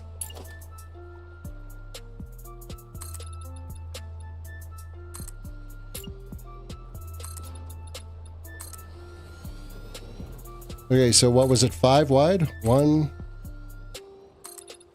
2, 3, 4, and 5. We're going to have a bit of wasted space here, which is okay, I guess. 1 more. That gives us room to put down awesome sinks for things, so I'm kind of okay with it.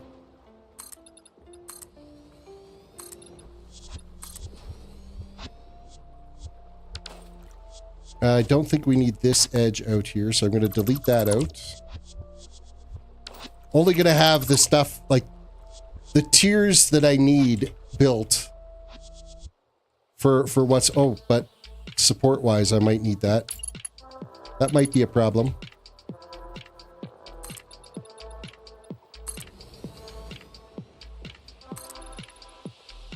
No, I guess not. That works. That works.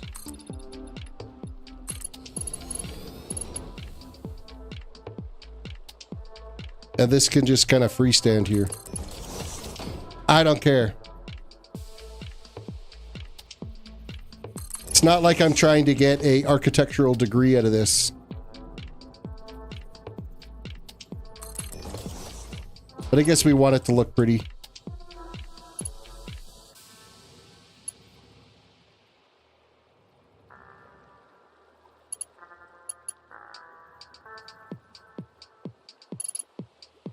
Okay, so this one, again, I'm going to grab the customizer and I'm going to just paint this block. That's the front edge. And then we're going to grab our blueprint. Nope. Factories. That's going to go there. Change out our purple block. And then our input line is coming in actually on this side this time.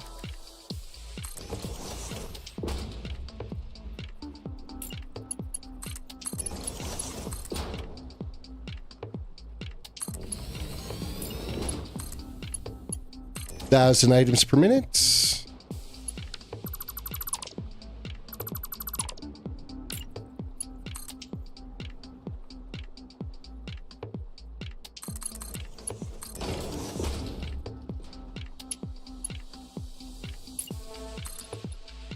And then I guess we build the last tier, but then I'm going to delete some of it out of there because it doesn't need to be all the machines because we are not dealing with 1,000 of them.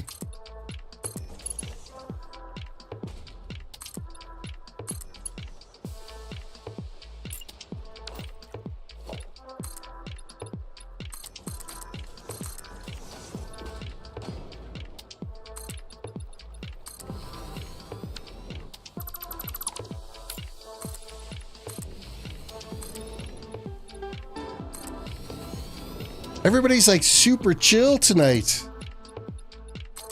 What's going on? Or either that or everybody's like half asleep. I'm sorry if I've droned you into non-existence.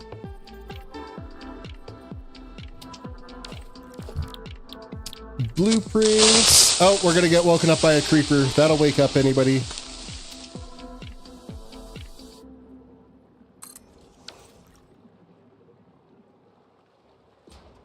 Planets.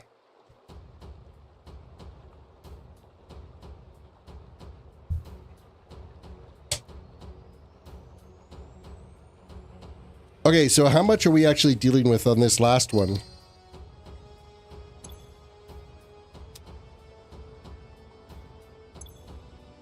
It is only 600. And these are building... We're consuming 100, so I just have to delete like the last 4 of these. So we're just going to gun this. All completely here.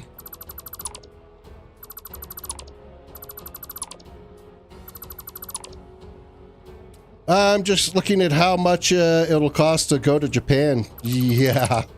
Cha-ching!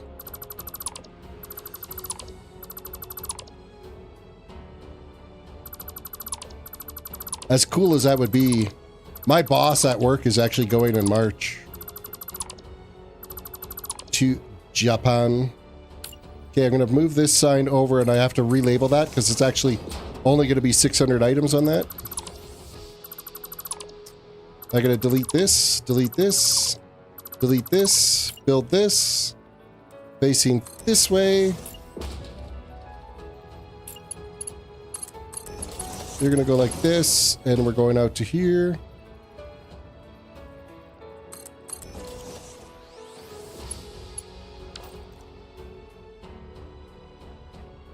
And this one can be deleted. And there. You got to get the creeper when he's in a cave. Yeah, it's what I've found so far, it would be for 9 nights stay, it would be around 5,500 for flights and hotel. Is that combined or each? And then you gotta like eat. Not sure how expensive it is for food and stuff there. However, I'm pretty sure in Japan they don't have a tip culture, so you don't have to factor in tipping there. Double check with that, but I'm pretty sure their culture is a non-tipping culture because, I don't know, they pay their wait staff a living wage, so food there is cheap. That's good.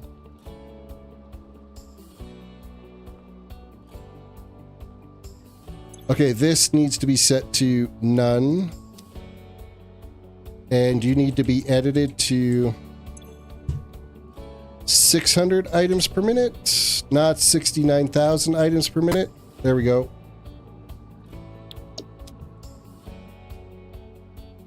So this should have got us our 9,600 aluminum ingots. Okay, I got to factor in the input for this now. The input for here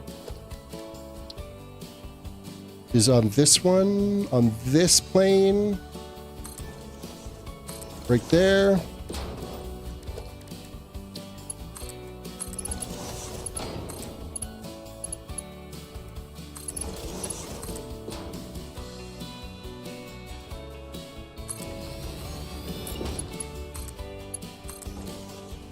All right.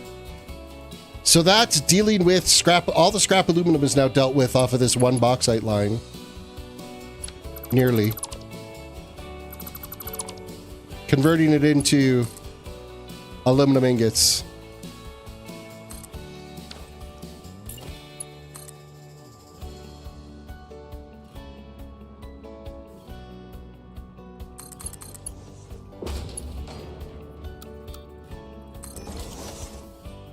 Perfect.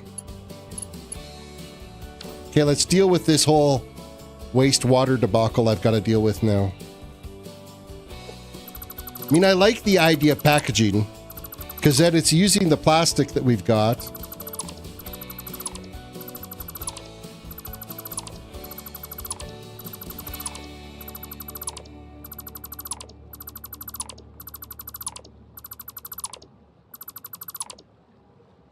Okay, delete, delete, delete.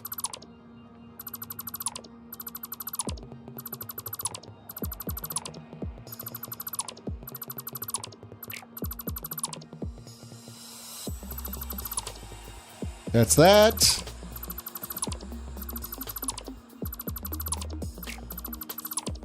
I guess technically I could build this as a blueprint, couldn't I? Because I've got an idea of what it looks like. Let's clear the blueprint designer. Okay, that's going to be like so.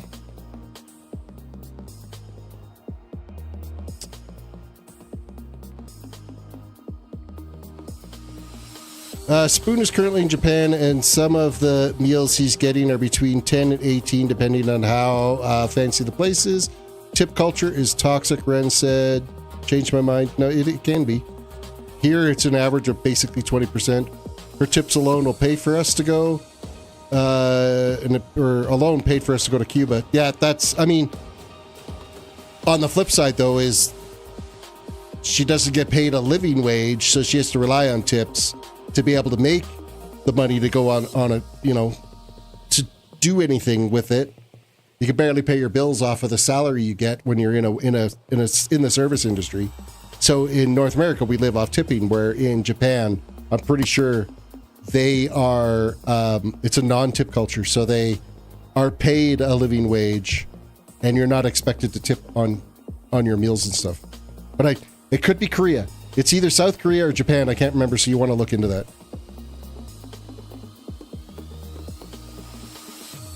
Okay, so let's build whatever this is going to look like. I want this.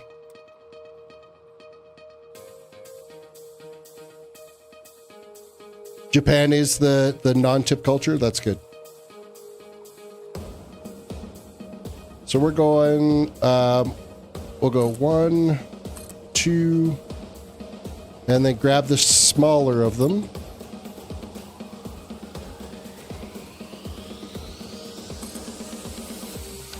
Okay. I think that's factored in. We'll delete these. I don't need them anymore because now it's a matter of just thinking in my head what it looks like for the build for it. So we're going to go double stack pipe out here. Like so.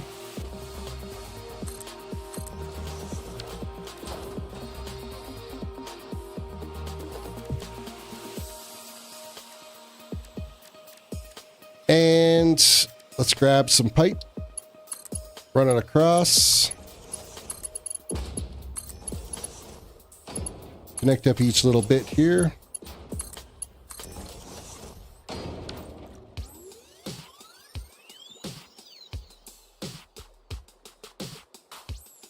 How is that even legal? What do you mean in Japan not tipping? It's legal because they pay them a fair wage for their area. And they're expected to provide the same service to somebody, whether there's a tip or not a tip, where here it can be definitely more toxic.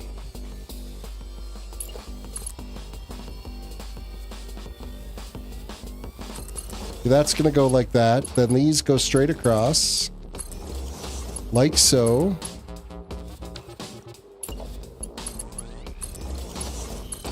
Like so. So that is the water, or the water input side. 150. 300. And then 50. 350 total. And then we have to build the logistics for how are we going to bring the bottles are coming in on the same tier. Smart splitter this way. 1, 2. I should probably put that on the center plane just so it lines up properly.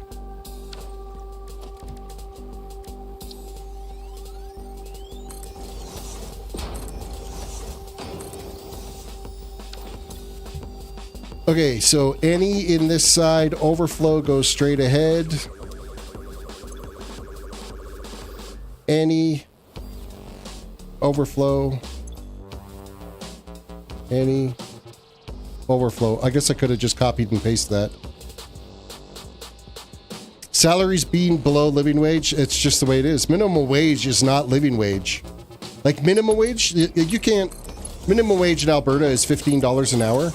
There is no way someone could survive, pay rent and utilities and insurance and put food on their table and pay their electricity bill and their internet bill and be able to have any, you couldn't. You would either have to sacrifice rent or sacrifice food, or one of them would have to go. You couldn't do it.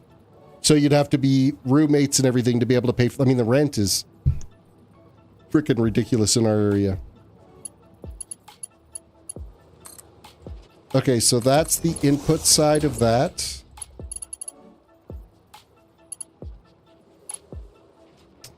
Okay, let's deal with the output side of this now. We're going to go priority merger out. Just like so. Turn this. Turn this.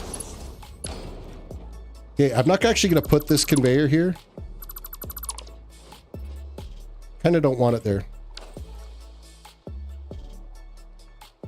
So that is our blueprint for the dealing with the water. So packaged water is what this is going to be called.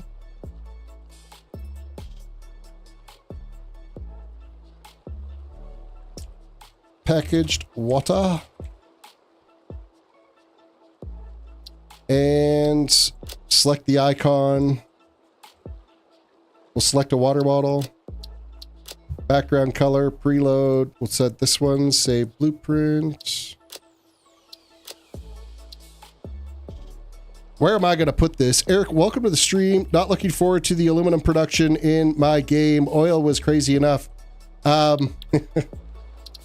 me just save this blueprint real quick, and then I'll show you kind of... Oh, it's already saved, so confirm, and then I got to organize this. Oh, I just cleared it. Undefined, load package. I need to set this into a directory. Factories. I'm just going to edit this and add another subdirectory here, and we're going to call this miscellaneous because nobody in real life is actually ever going to package water. And then we're grabbing this one and moving it to the factories into miscellaneous and apply changes. Okay, that's organized. Clear the designer.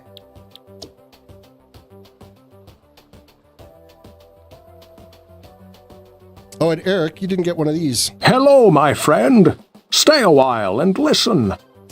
So basically, this is one of the 72 conveyors of bauxite that I'm dealing with right now.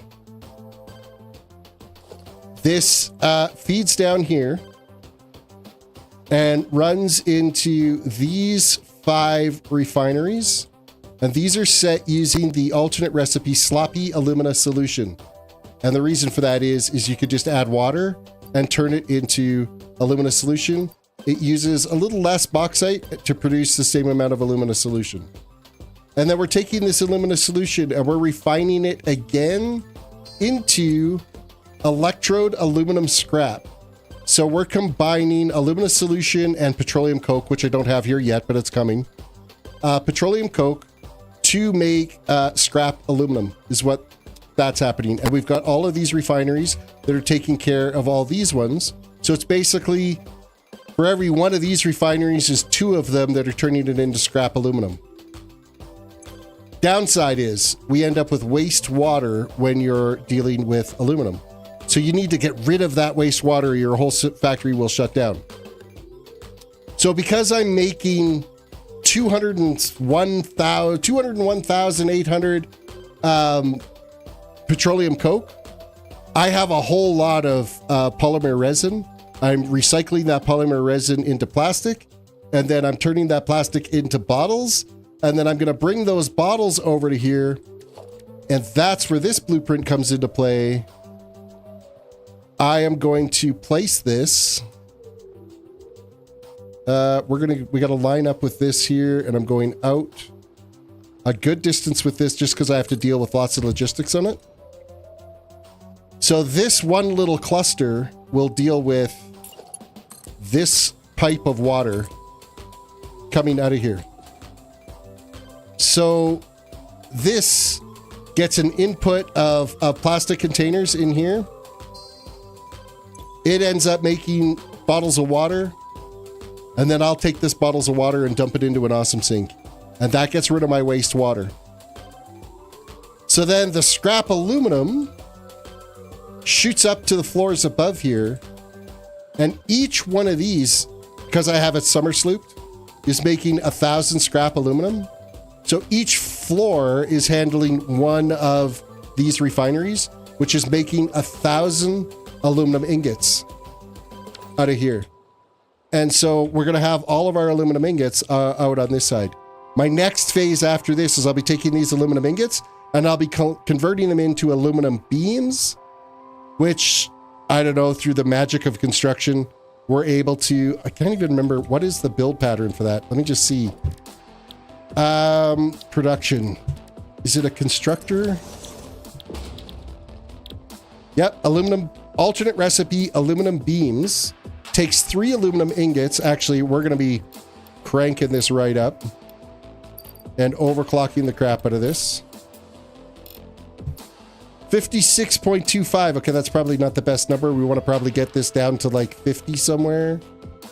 Actually, if we change this to 50, what does that work out to? Yeah, it's a 50 aluminum ingots. We'll make 100 steel beams.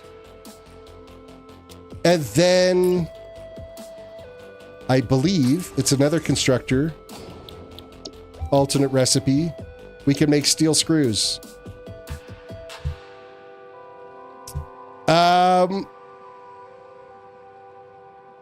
And let's change this to what, 500? Is that a good number?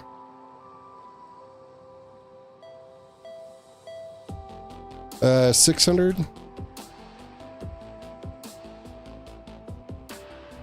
So if I take 11.53 beams per minute, holy shit, this is going to be an insane amount of fucking stuff. It just suddenly clued in on me how many screws this is going to make.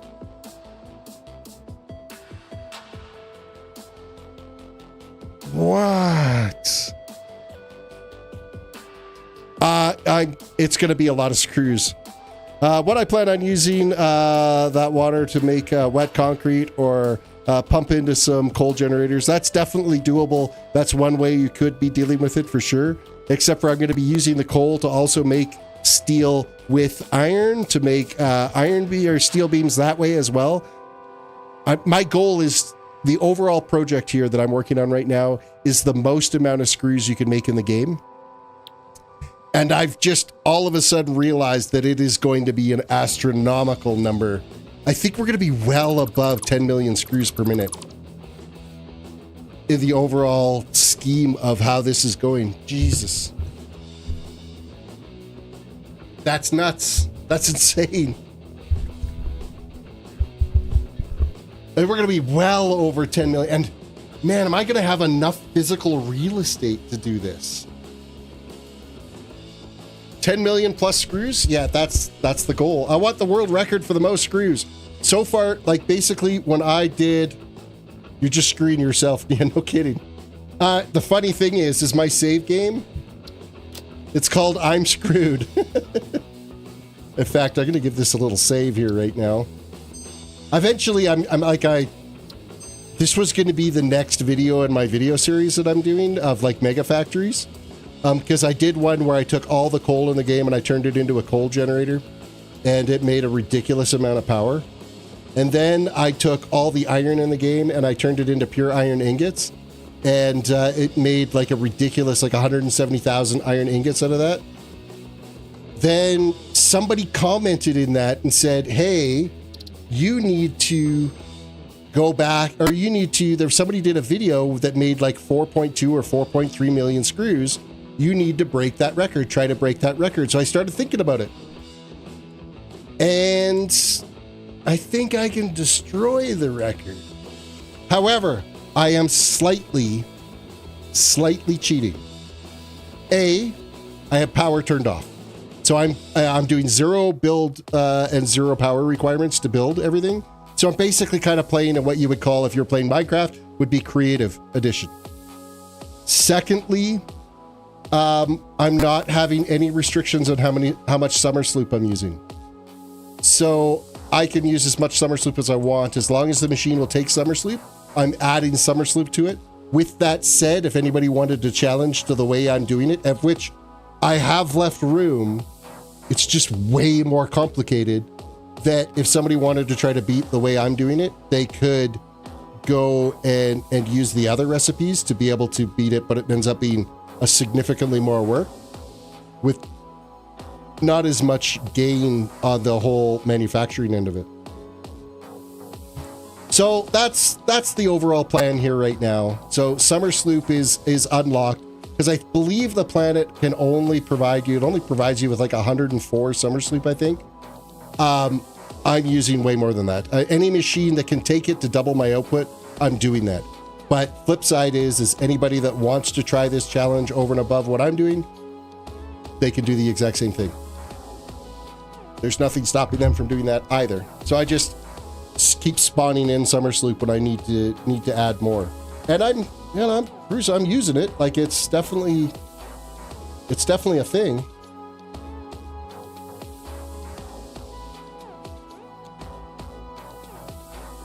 I just had a thought. My refineries that are making heavy oil... Oh, I already have it slooped anyway. I was just thinking, am I making enough polymer resin? I'm pretty sure I am summer slooping that already because I'm wanting to get the amount of heavy oil residue that we've got. So yeah, so far, like one of the most ridiculous things that I've been able to come up with out of this so far, you see this rows and rows and rows of conveyors here? That is all Petroleum Coke. I took every oil node in the game and oil resource well in the game, and I converted it all to heavy oil residue and then converted it all into Petroleum Coke. So that we've basically got the coal end of what we need for steel manufacturing taken care of. Where am I on the map? I don't recognize it. I'm over on the far west side. I'm right out here. So I'm going to do the majority of the building in this like wet area here because there's so much water available. So it's going to end up branching up this coastline and then keep going back along this coastline until we run out of water space. And then I guess I'll have to come down to the swamp area and start building. So far in this game, I've gathered every single bauxite node, every single copper node, every single deuterium node, and every single oil node, every single oil resource well, and every single SAM ore as well. Because I'm using converters with reanimated SAM to make more bauxite for me. So I'm converting, like this tower here, converts all the deuterium in-game into bauxite.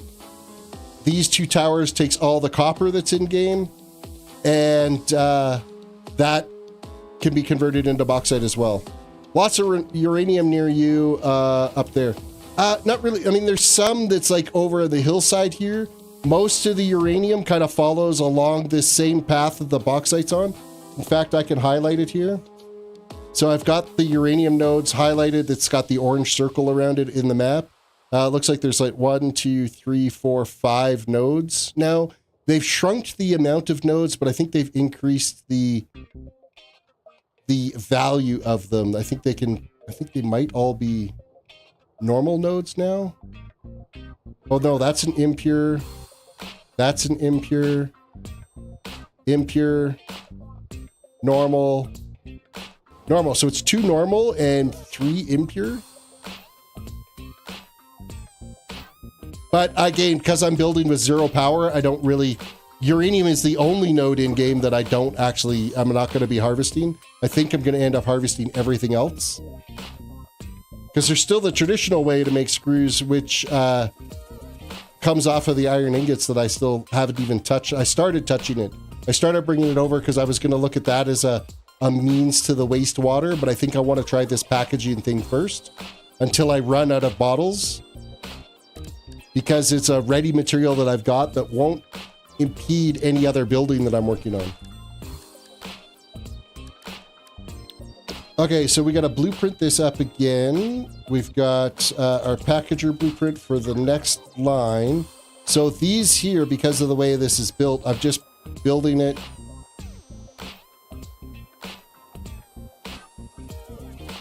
So they line up. Actually, I think we can come a little bit closer now. I'm going to put it right there. I think that's totally fine. And then I will just bring this line up until I can connect to it. So it's going to come straight up here. Give it a 90-degree turn. Change this to auto bill. Bring this way and back. I'm going to do a slight change on this. I'm going to get all the coloring done on it. Seeing how this is all dealing with water, I'm going to give it the water tint.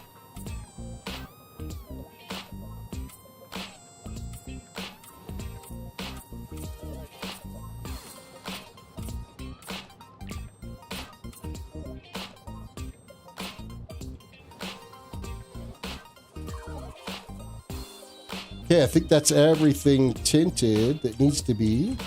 I'm going to run back over here and save it again. Save. Yes. Done. I'll get these ones tinted so that it's matching.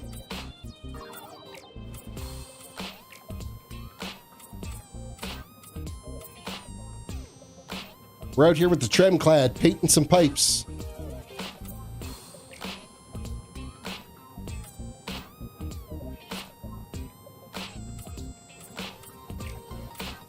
And wherever possible, if I can build a blueprint to help me with automating some of the build process a little bit, I'm grabbing it. See, these pipes with the flow the flow monitors in them, when you place one that's been colored, it puts the orange ring around it. And I don't like that. Considering that's not how it was selected. I think if I save the game, it sets it all back to blue. If not, I have to like recolor it and color it again.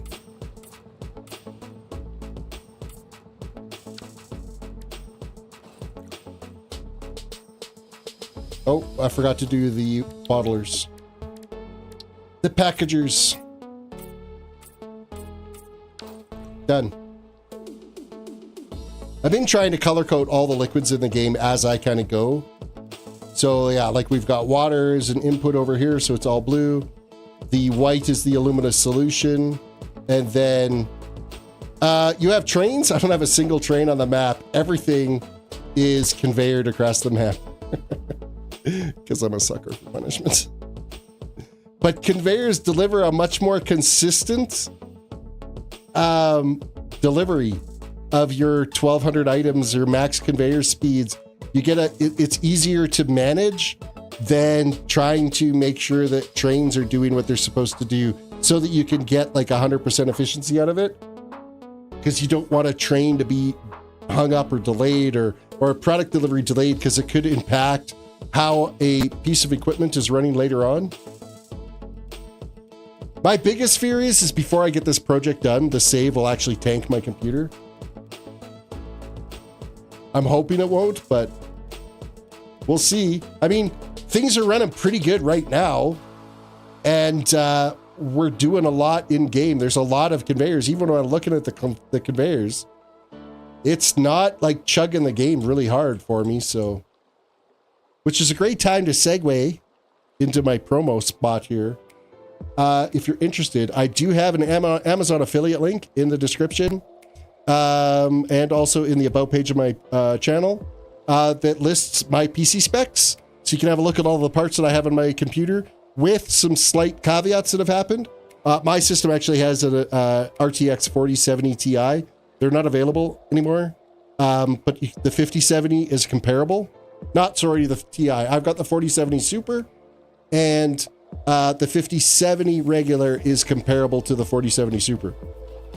So that's one thing that I've swapped in there. And then my system actually has 64 gigs of DDR5 memory, which is horrifically expensive now. So the kit that I put into my system build list is 32 gigs. So you can check out my Amazon affiliate link. There's also a couple of other lists there of some networking gear that I deal with, some Amazon regular or everyday items that I use all the time, and also a book series that I've really enjoyed recently. I'm an Audible guy. I listen to a lot of Audible stuff, and probably like 500 plus hours a year. And I've really enjoyed Kelcade's King's Dark Tidings series. Has been really good. So I posted the list of those books in there if you're at all a reader and like fantasy novels at all. And that ends my little promo segment. So Amazon affiliate link. Thanks. Now, where was I? Dealing with water. So at least now dealing with the water the way I'm dealing with it is I can have them nice and snug together. Logistically, I think we're going to be able to deal with this a little better. And can I line it up properly? Right there. Nope, we don't want them touching. And did that build? Yeah, see, it turns all the little bits orange. Well, that's not how it's saved. Drives me crazy that it does that. It really is like a pet peeve. Not a fan of that. Okay, so this is going to go up this way. We're going to turn. Actually, I think I'll bring it right up to here. And then that lines up to this point.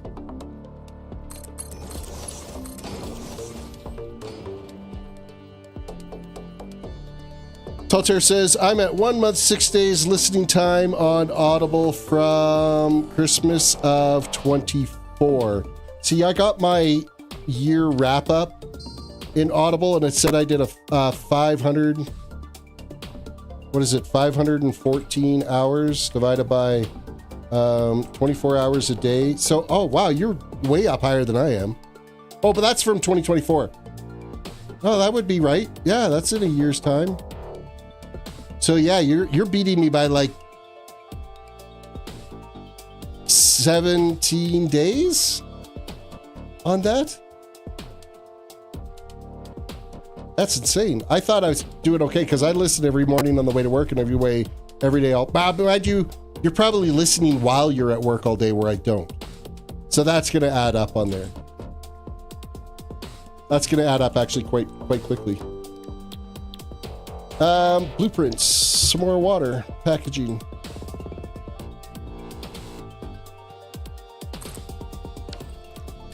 Love fantasy books. Check out Derek. I do. I have listened to. It's in my Audible library. I've got, of course, all the Harry Potter books are in there. All the Terry Goodkinds are in there. Calcades are in there, and then R.A. Salvatore. I've got like a lot of his books in my library. Really enjoy those. What else? Who else is in my library? Let's have a look here. Library, audiobooks, sort by... How can I sort this? Authors?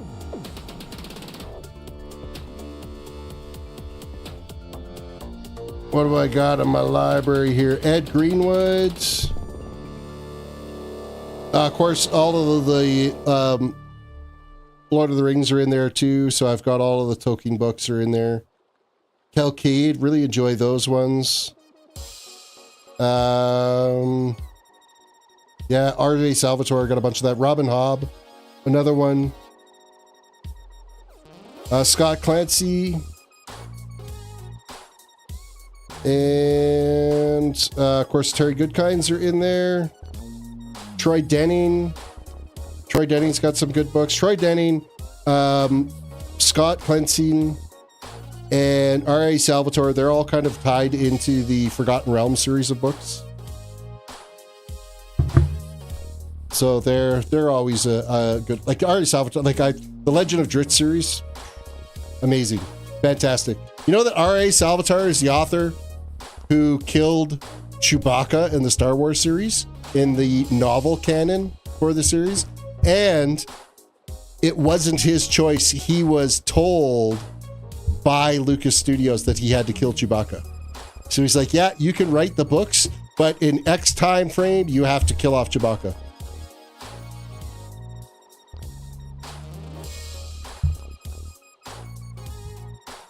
Because yeah, he does do a lot of Star Wars writing as well. Imagine being the author responsible for killing Chewbacca. and to not have a choice of it. So, I mean, there was a lot of fan outrage over that, but I'm assuming he got paid bank from Lucas to do it.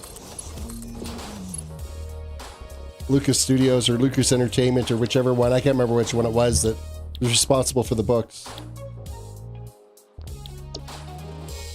Blueprint, packaged water.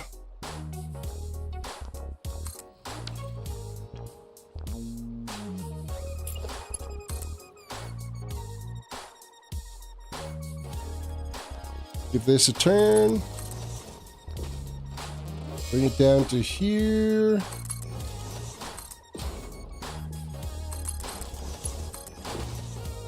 Oh, it looks like I've got to extend. Okay, what do we do here? What do we do here to make this work better? We still have 4 lines to deal with.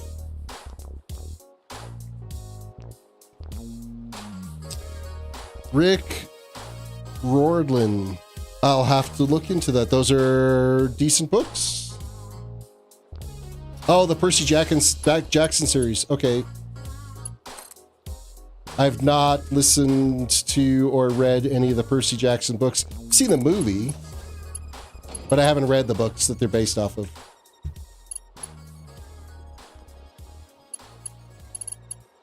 So do I run this water line around this? Okay, let's deal with, well, I try to picture what I'm going to do with that water. We're 150 per, so 300, 450, 600.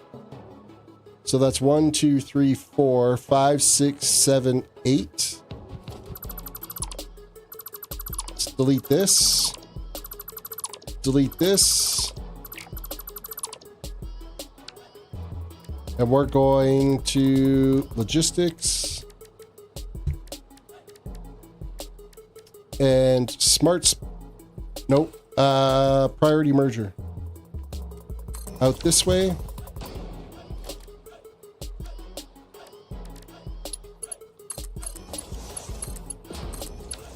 And I got to change this to priority that line. Your priority this line. Priority this line. Priority this line. Priority this line. And we have to delete this one and put another one of these in here.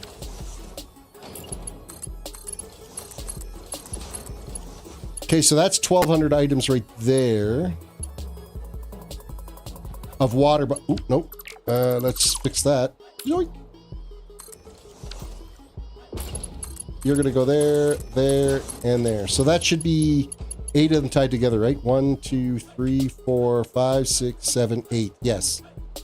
Okay, so this one can get deleted. We'll put you right there.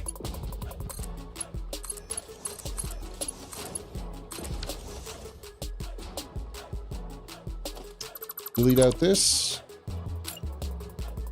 Put you right there. What are we at? 1, 2, 3, 4, 5, 6, 7. Okay, we're not at the full list yet. That'll be the next one. Quick reminder, everybody, reach out, hit the like button on the video, subscribe if you're new to the channel, ring the notification bell so you can be notified when I put up another live stream or a video. Right now, we're on a live stream bender. While I get all of the clips that I need for this absolutely ridiculous project we're working on. It's going to take me a long time, and I didn't want my channel to wait this long to get this banger of a video when it's all done. I think it's going to be right there. The Heroes of Olympus series is a good one too. I'm going to have to save my chat log here so that I can keep track of all them. Okay, this is going to go right to there. No, that's too far. Keeping that in line, it's going to go right to here. Okay, what am I doing with this? Am I going to bring more water extractors out this way? I think, ideally, I think we're better off if we do this. or not water packagers out this way, just so we don't end up kind of ballooning out too far past this. Excuse me, that was a burp that you guys didn't need to have.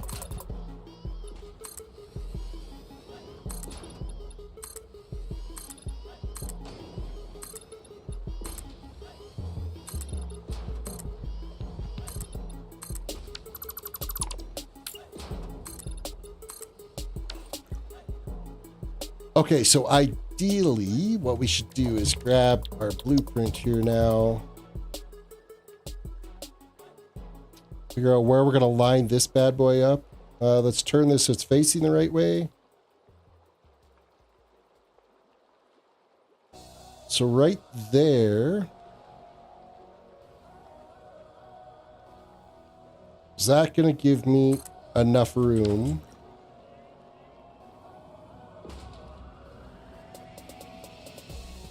Yes. Except for I'm going to fix this.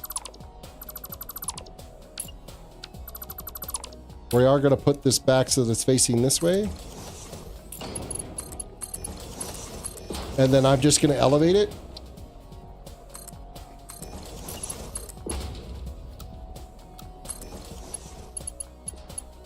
And we'll set the awesome sinks up at the end.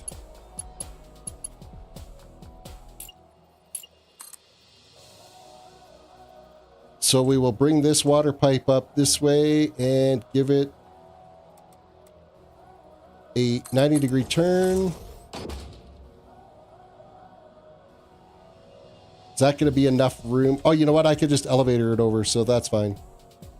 Well, you're making me eager to get in and play. I'll lose a thumbs up at you. I look forward to more in the future. I appreciate you chilling and hanging out for a bit. And I'm glad that you are inspired now by my psychotic build process to want to go out and continue building on your own. And hey, maybe you'll go after the screw record as well. Man, this is still everything you need for one line of bauxite processing. This is ridiculous. Okay, so we're going to bring this water line all the way down here now. Did that just elevate? It did. I hate it when it does that. Why do you got to do that?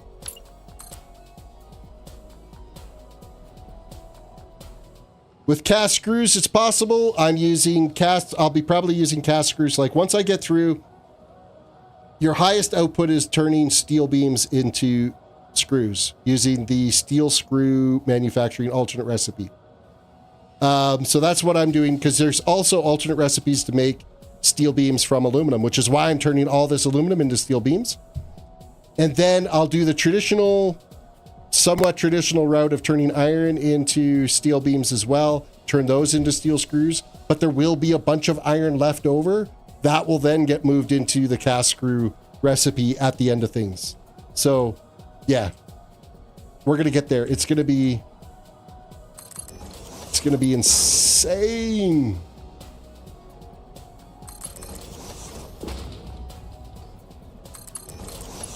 But I'm thinking it's going to take me better than a month to get this all built.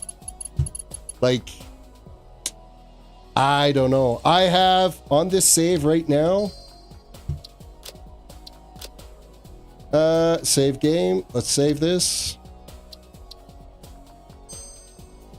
We are at 113 hours, 4 minutes and 22 seconds in this particular save file.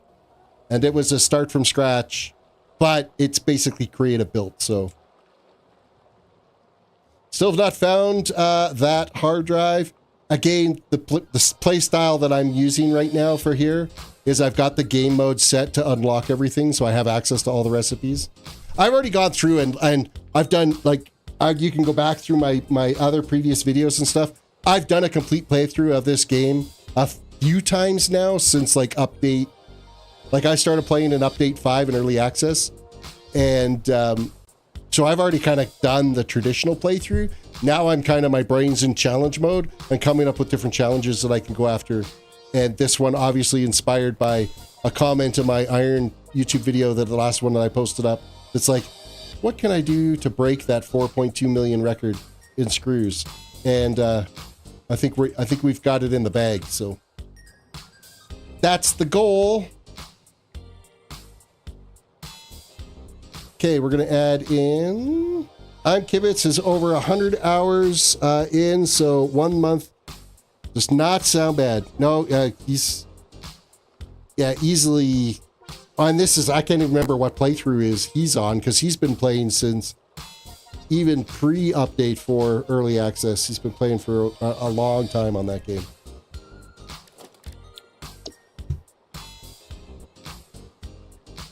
Okay, so we're going to spin this around, make sure that lines up. That does. Okay, now we're going to bring the next water line over.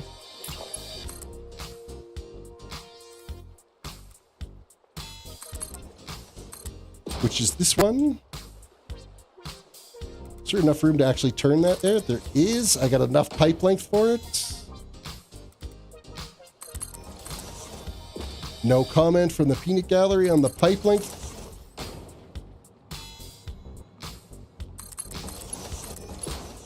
Okay, that takes care of that line. Let's put one more of these in.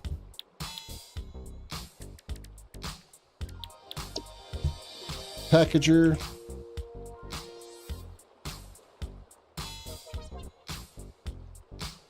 Is where? Yeah, that lines up. You're laying a lot of pipe, so no comments. No comment is necessary. Laying all the pipe.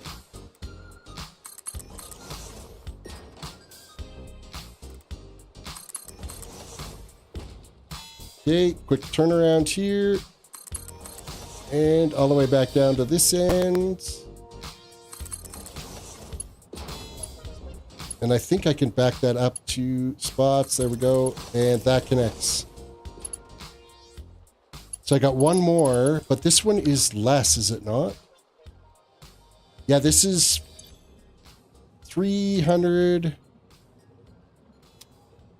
350, 256. It's actually more than what I'm dealing with. Let's build one more of these. I might have to split this up into two lines because I've designed this to handle 350 cubic meters of water. Blueprint, water, customization here. We'll just put this here. So what is this looking to? So that's already maxed, already maxed, already maxed. That only gets us to 450 if I max that out. Okay, I am going to split this. We're going to make a change here. We are changing how this is built. I need to stay with what's worked. And this, of course, makes me switch to Noodle to build that. Then I can go back to Auto again. And we need to line that up.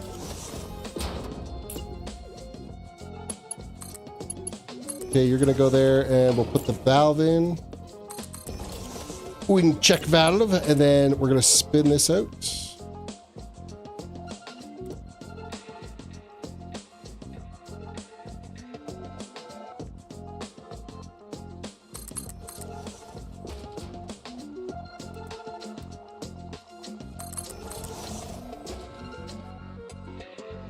You're going to go this way. I figured that was going to happen. So we've got to adjust this output a little bit. Or I guess it's really an input, isn't it? Noodle, vertical, curve, straight. I guess auto is probably the best way to go.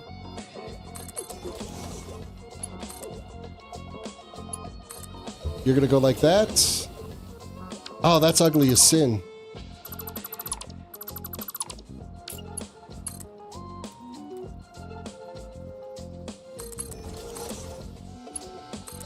Okay, that's better. Okay, so that takes care of that line, and then I gotta fix this. Fixie, fixie.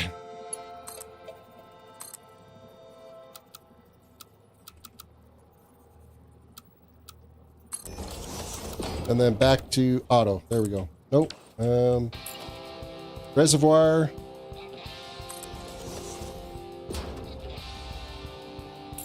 Or fluid buffer, I guess.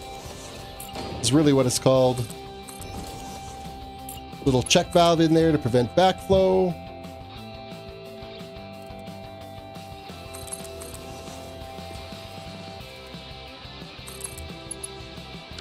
Okay, let's put one more of these up. And this one's going to have to get adjusted a bit.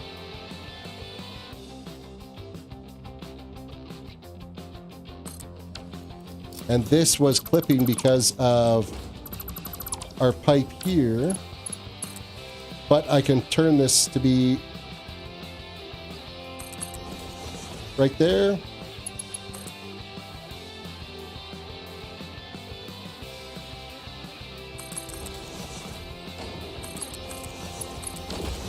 Okay, that is all connected, but I need to adjust this now to the 210 water that we're getting out of this. So if that is... What if we go down to... Oh, son of an air horn.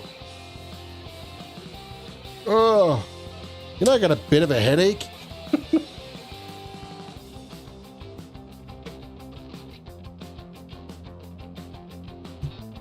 So what if I change this to 100? Oh no, what if we go 105?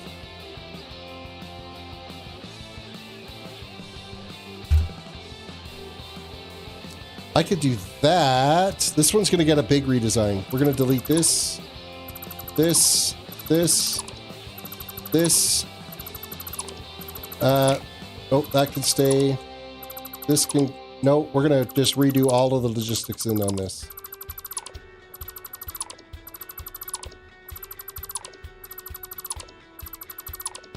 Because we're dealing with 210 water off that one pipe.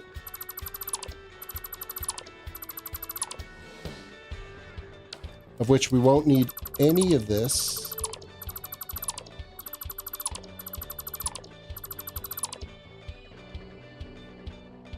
Okay, let's...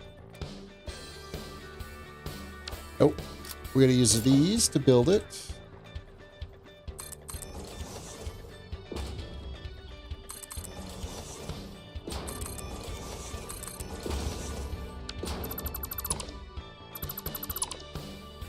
Okay, throw some pipe in here.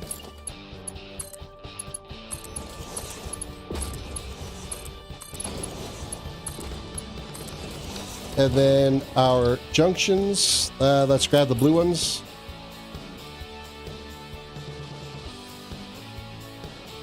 Oh, this height.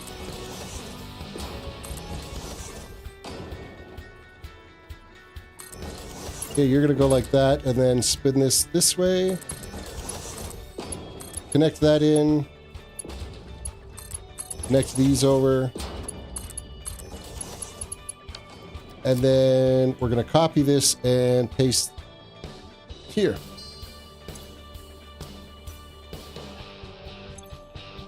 So that is 210 water exactly being used there.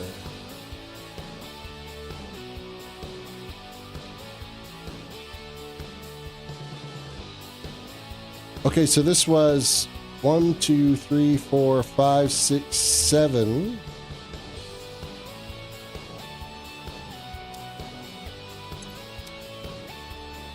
Wait, am I even mathing this right? I don't think I am. This is 150, 300,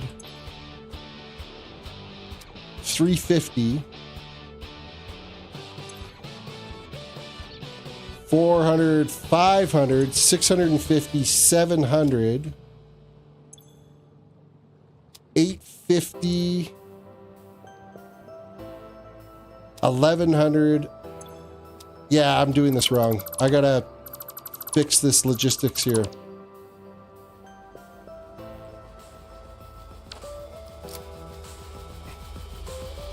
350 times 3. So that's 1, 2, 3 here. You know what? It does not have to be an even 1200, but it can be this. Going out this way. You can connect in. We can delete this. Turn that to 90 degrees. So every 3 of these.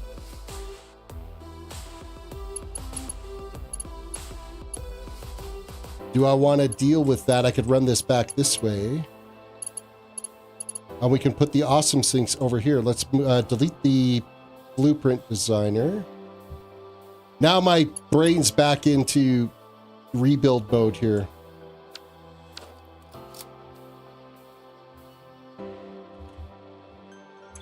Let's clear the blueprint and delete it. You know what? The awesome sinks can even just live like right in this area. I still have more real estate here I can play with.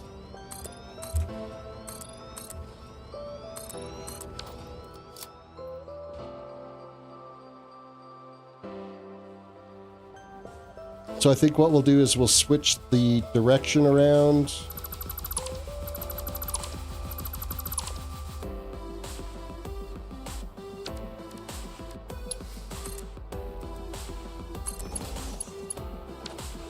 We're going to go like this.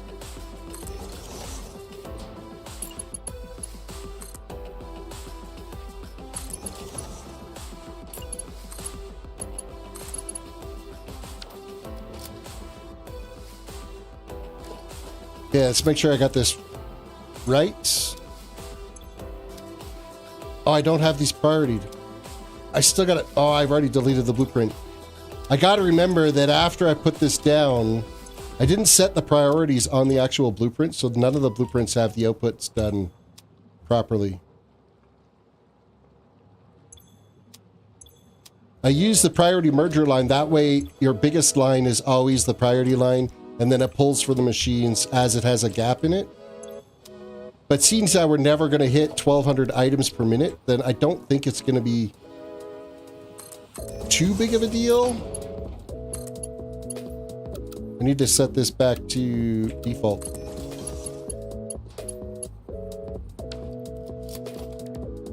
And then, do I put this... Come on, get down there. Why won't you connect in there properly? I need you to go over one more line. Just need you to nudge over a little bit. See if I can get it from this side. There we go. You're going to go like that. I think that drops down too low, doesn't it? I believe. Does it? Oh no, that's okay. That's okay. I can live with that.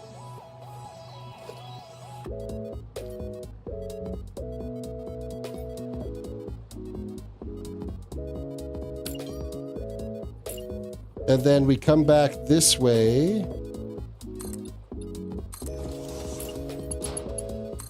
Is this going to work?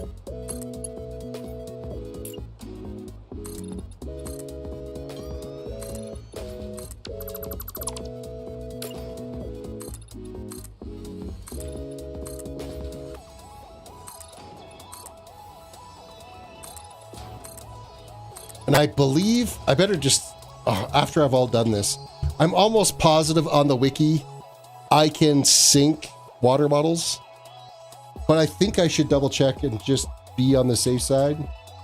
Now that I've done all this building, Satisfactory wiki.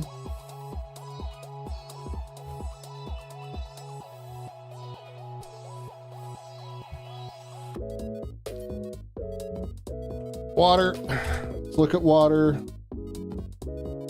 I need containerized water, packaged water, unlocked in tier 5 fluid packaging, Stack size 100. Sink points 130. So yes, we can sink it.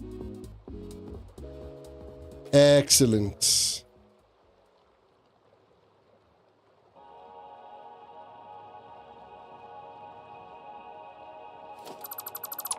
I'm going to delete this and this and this because I'm going to...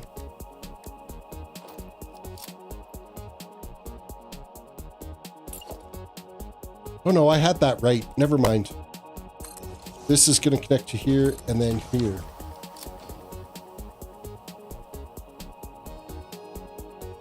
And then we've got a sink line there.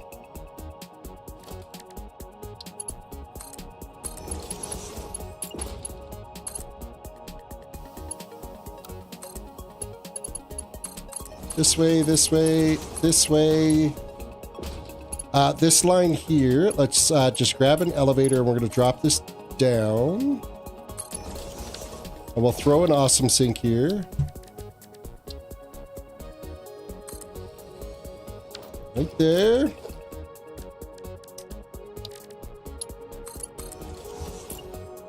I don't care how much water is getting synced or not synced. It doesn't ultimately matter.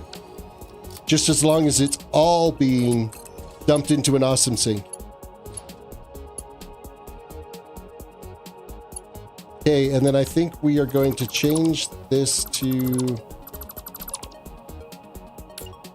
facing this way.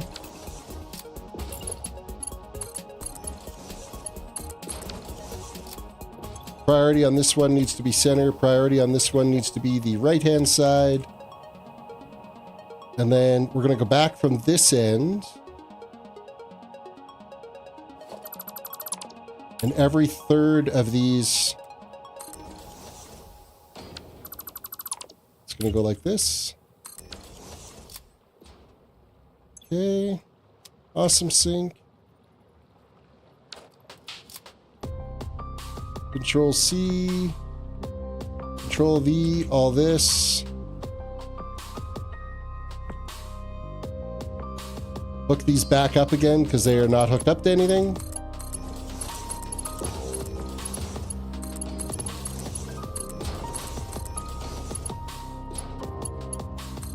And then this we could just turn into whatever awesome sink we want to put out here. So I will just put this right there.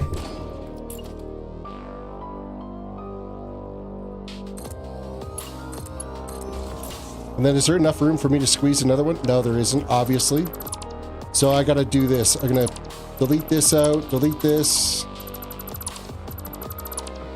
Turn this by 90 degrees.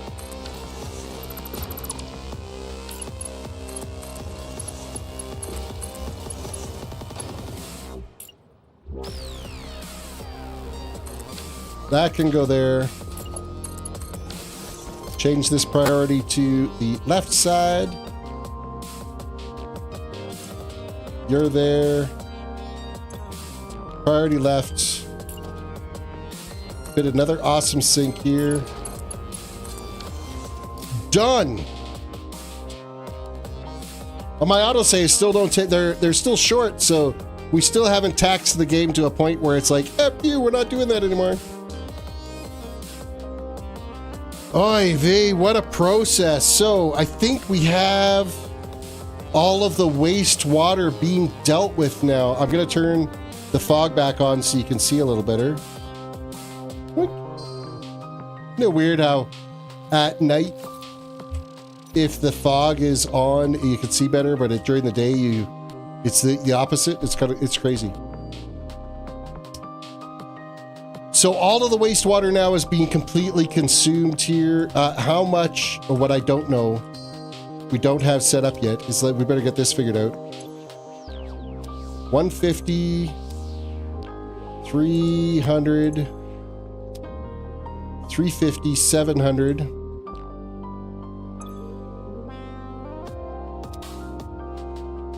850.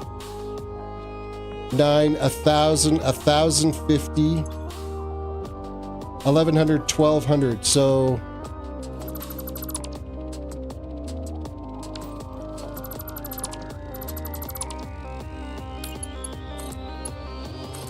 that is one line of having to deal with the plastic containers. Okay, so I got to get an input set up for this,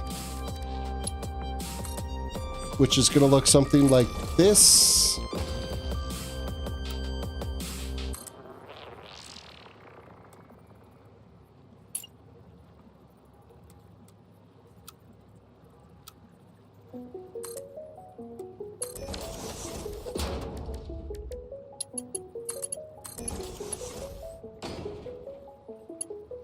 Okay, then, wait. This needs to connect to this one. This needs to connect to this one. That runs into there. That's 1,200 items per. That should work.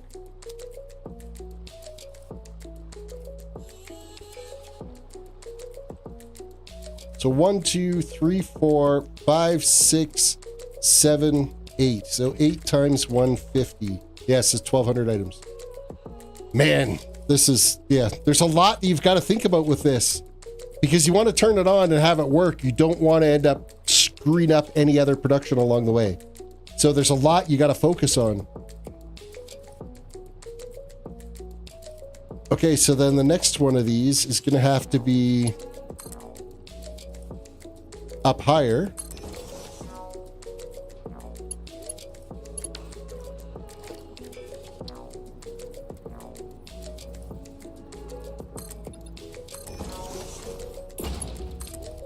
How far is this going to go to before I have to... Okay, I got to build it up right here. Yeah. To that height, I think.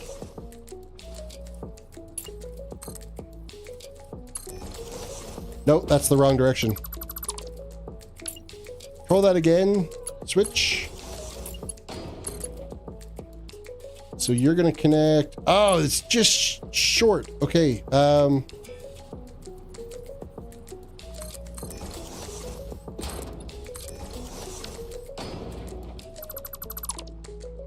Let's try this again. Okay, that's going to connect in there. You're going to connect there. 150. 200.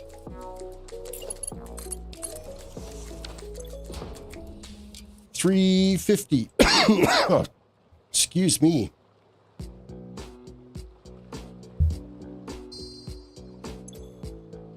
For 500. 550.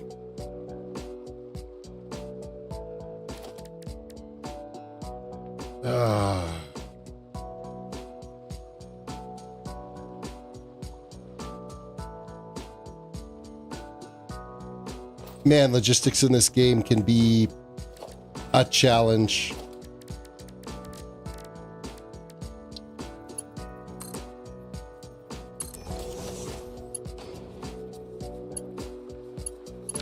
What is the best way to deal with this?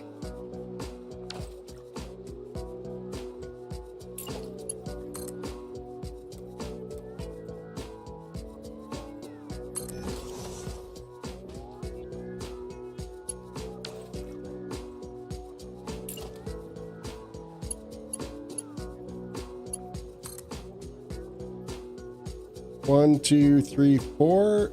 You're going to input probably from that direction.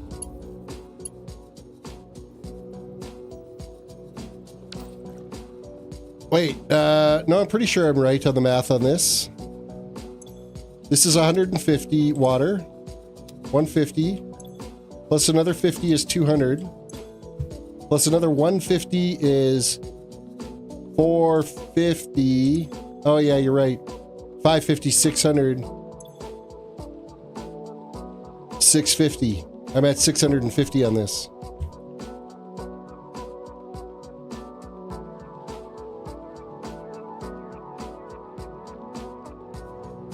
Okay, if I run it straight that way, it's going to clip right through that, so we can't do that. So we'll do it like this. 1, 2. Oh, I still did it the wrong freaking way.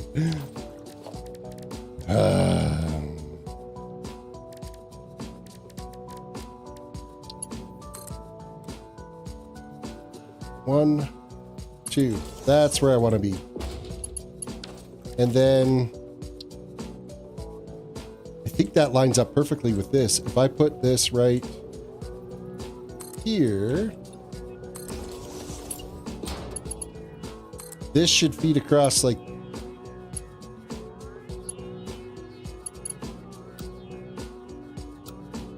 default.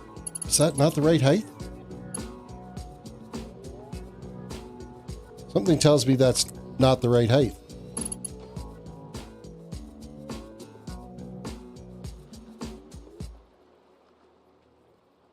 Does that curve up? I think it does.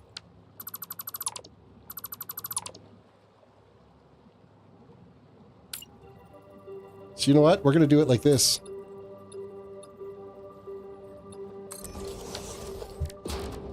Let's grab our elevator.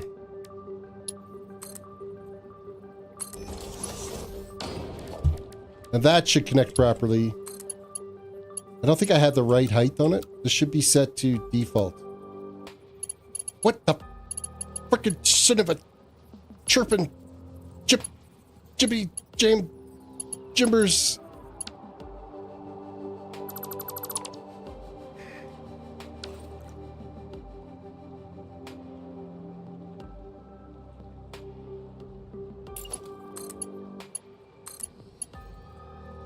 That's gonna swing way out, doesn't it? Was that default? Yeah, that was default build.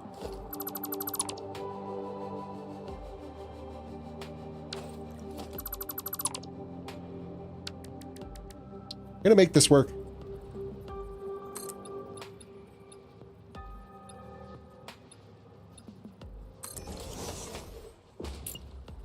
I'm gonna make this work one way or another. You're gonna be feeding from this way down here, and then I'm gonna clip this in here now, and then chirp. Haha! Take that, you silly English idiot.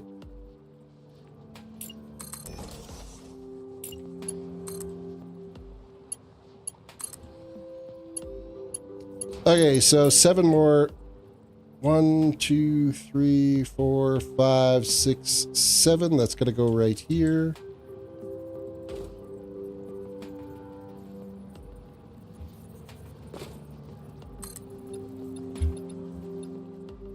And we're at that height.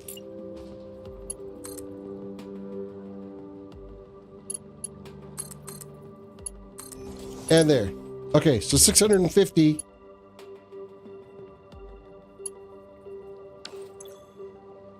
750, 800, 950, 1,000, 1,050. I think we'll.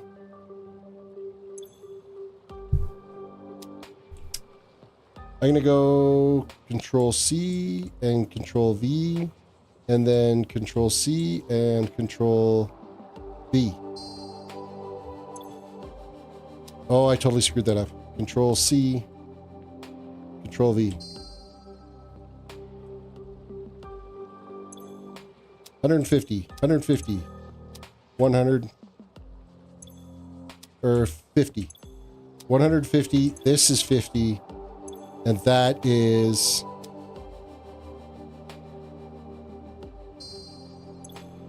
150. Okay, so this gets deleted out. That goes, this goes, this goes, and then we are going to throw that in there.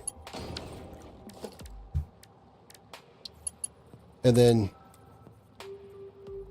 1, 2, 3, 4, 5, 6 up. Is that right? Straight in? Is that straight? Does that look right? Yes. And then this connects.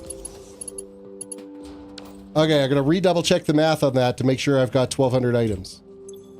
So we're 150. Plus 50 is 200. Plus 150 is 350. Plus 150 is 5.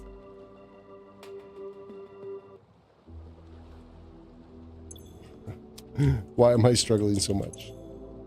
150. Plus 50 is 200. Plus 150 is 350. Plus 50 is 400. Plus 100 is 500. Plus another 50 is 550. So I was right in my math before. The input on this, we'll even do it, 150. Plus 50. 150 plus 50. Plus another 150.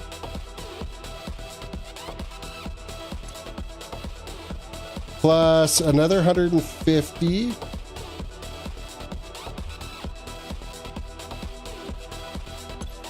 Plus another 50.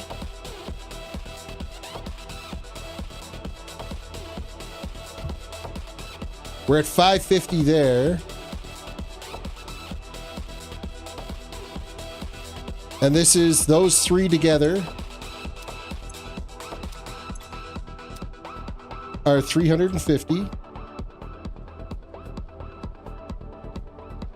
350. Plus another 150.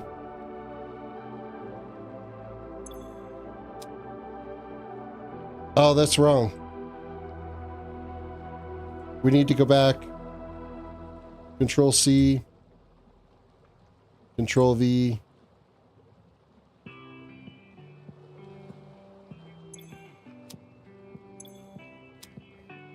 Yep. Control V. Control C.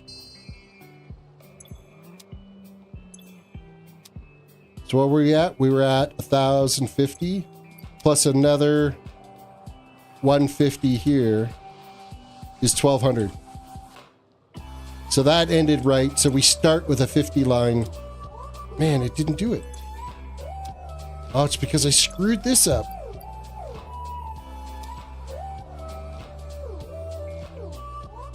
Control C.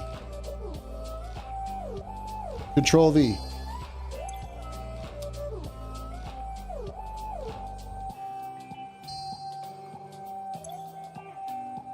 Okay, that is at 50. That's 300. 650 plus 550 is 1,200. Okay, I think we got it figured out. Then this will end up going to here to connect this. And we'll bring another drop line like this for an input. The way you're doing it from 150, 150, 50 is messing my head. It does too for me as well. And it's because we're dealing with an output of 300 water. Where is it here? 350 water is what we're dealing with. So 2 of these packagers are dealing with 150 water. That gets us 300 on 2 of them. And then 1 of them is doing 50 cubic meters of water. So combined, these 3 packagers, which are feeding off this one pipe, is taking care of the wastewater for this one production right here. So that's kind of why it's messing with the brain. Oh, sheep shanks.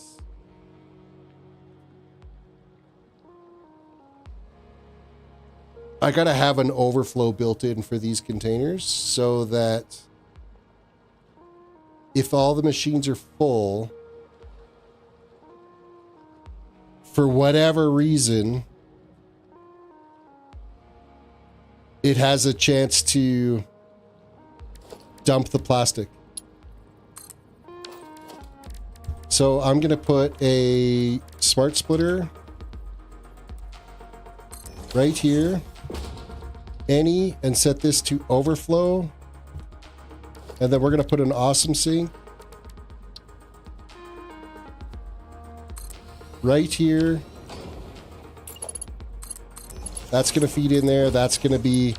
So for whatever reason, if this production line, or if the production line shuts down, and I'm going to have to do the exact same thing for these. So I'm going to put another, let's go logistics.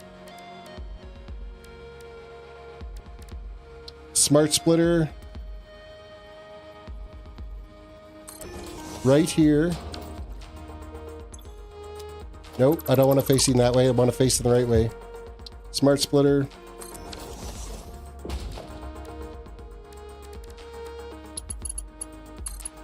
That's going to go there. This is going to go right here. And you're going to be set to overflow. You're set to any. You're set to none. And then I have to do this one more time.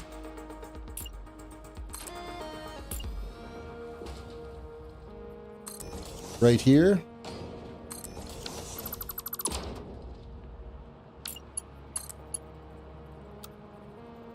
You're set to that way. You're going to feed in that way. You're set to overflow, which I think I just read. No, overflow, any, none. I didn't put that in the right spot.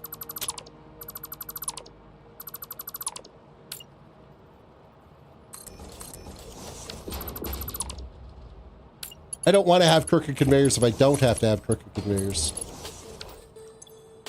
Okay, so that's going to be our input lines for our bottles. So that takes care of the 3 of the lines. I think I have 3 lines over there. Because this one, the last little bit, there is some leftover. Because what are we at? We're 50. That's 400. 750. 950. 960 is what's being used. So 1200 minus 960. We have 240 containers left over.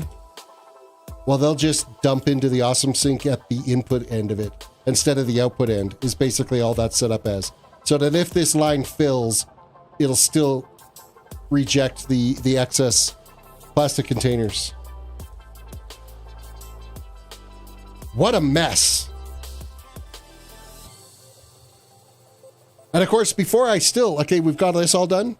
Before I still turn any of this on, I need to convert all these. We need to build all the steel beams out of the aluminum that we got here. And then take all the beams and turn them into screws. Yeah, we're getting close to actually having our first screw line running though. Like that's something. We'll actually be able to build a billboard out here that's got a screw counter on it so that we can keep track of what's happening on our screws. My to-do list, though, is totally out of whack now. Let me just grab that and load it up here.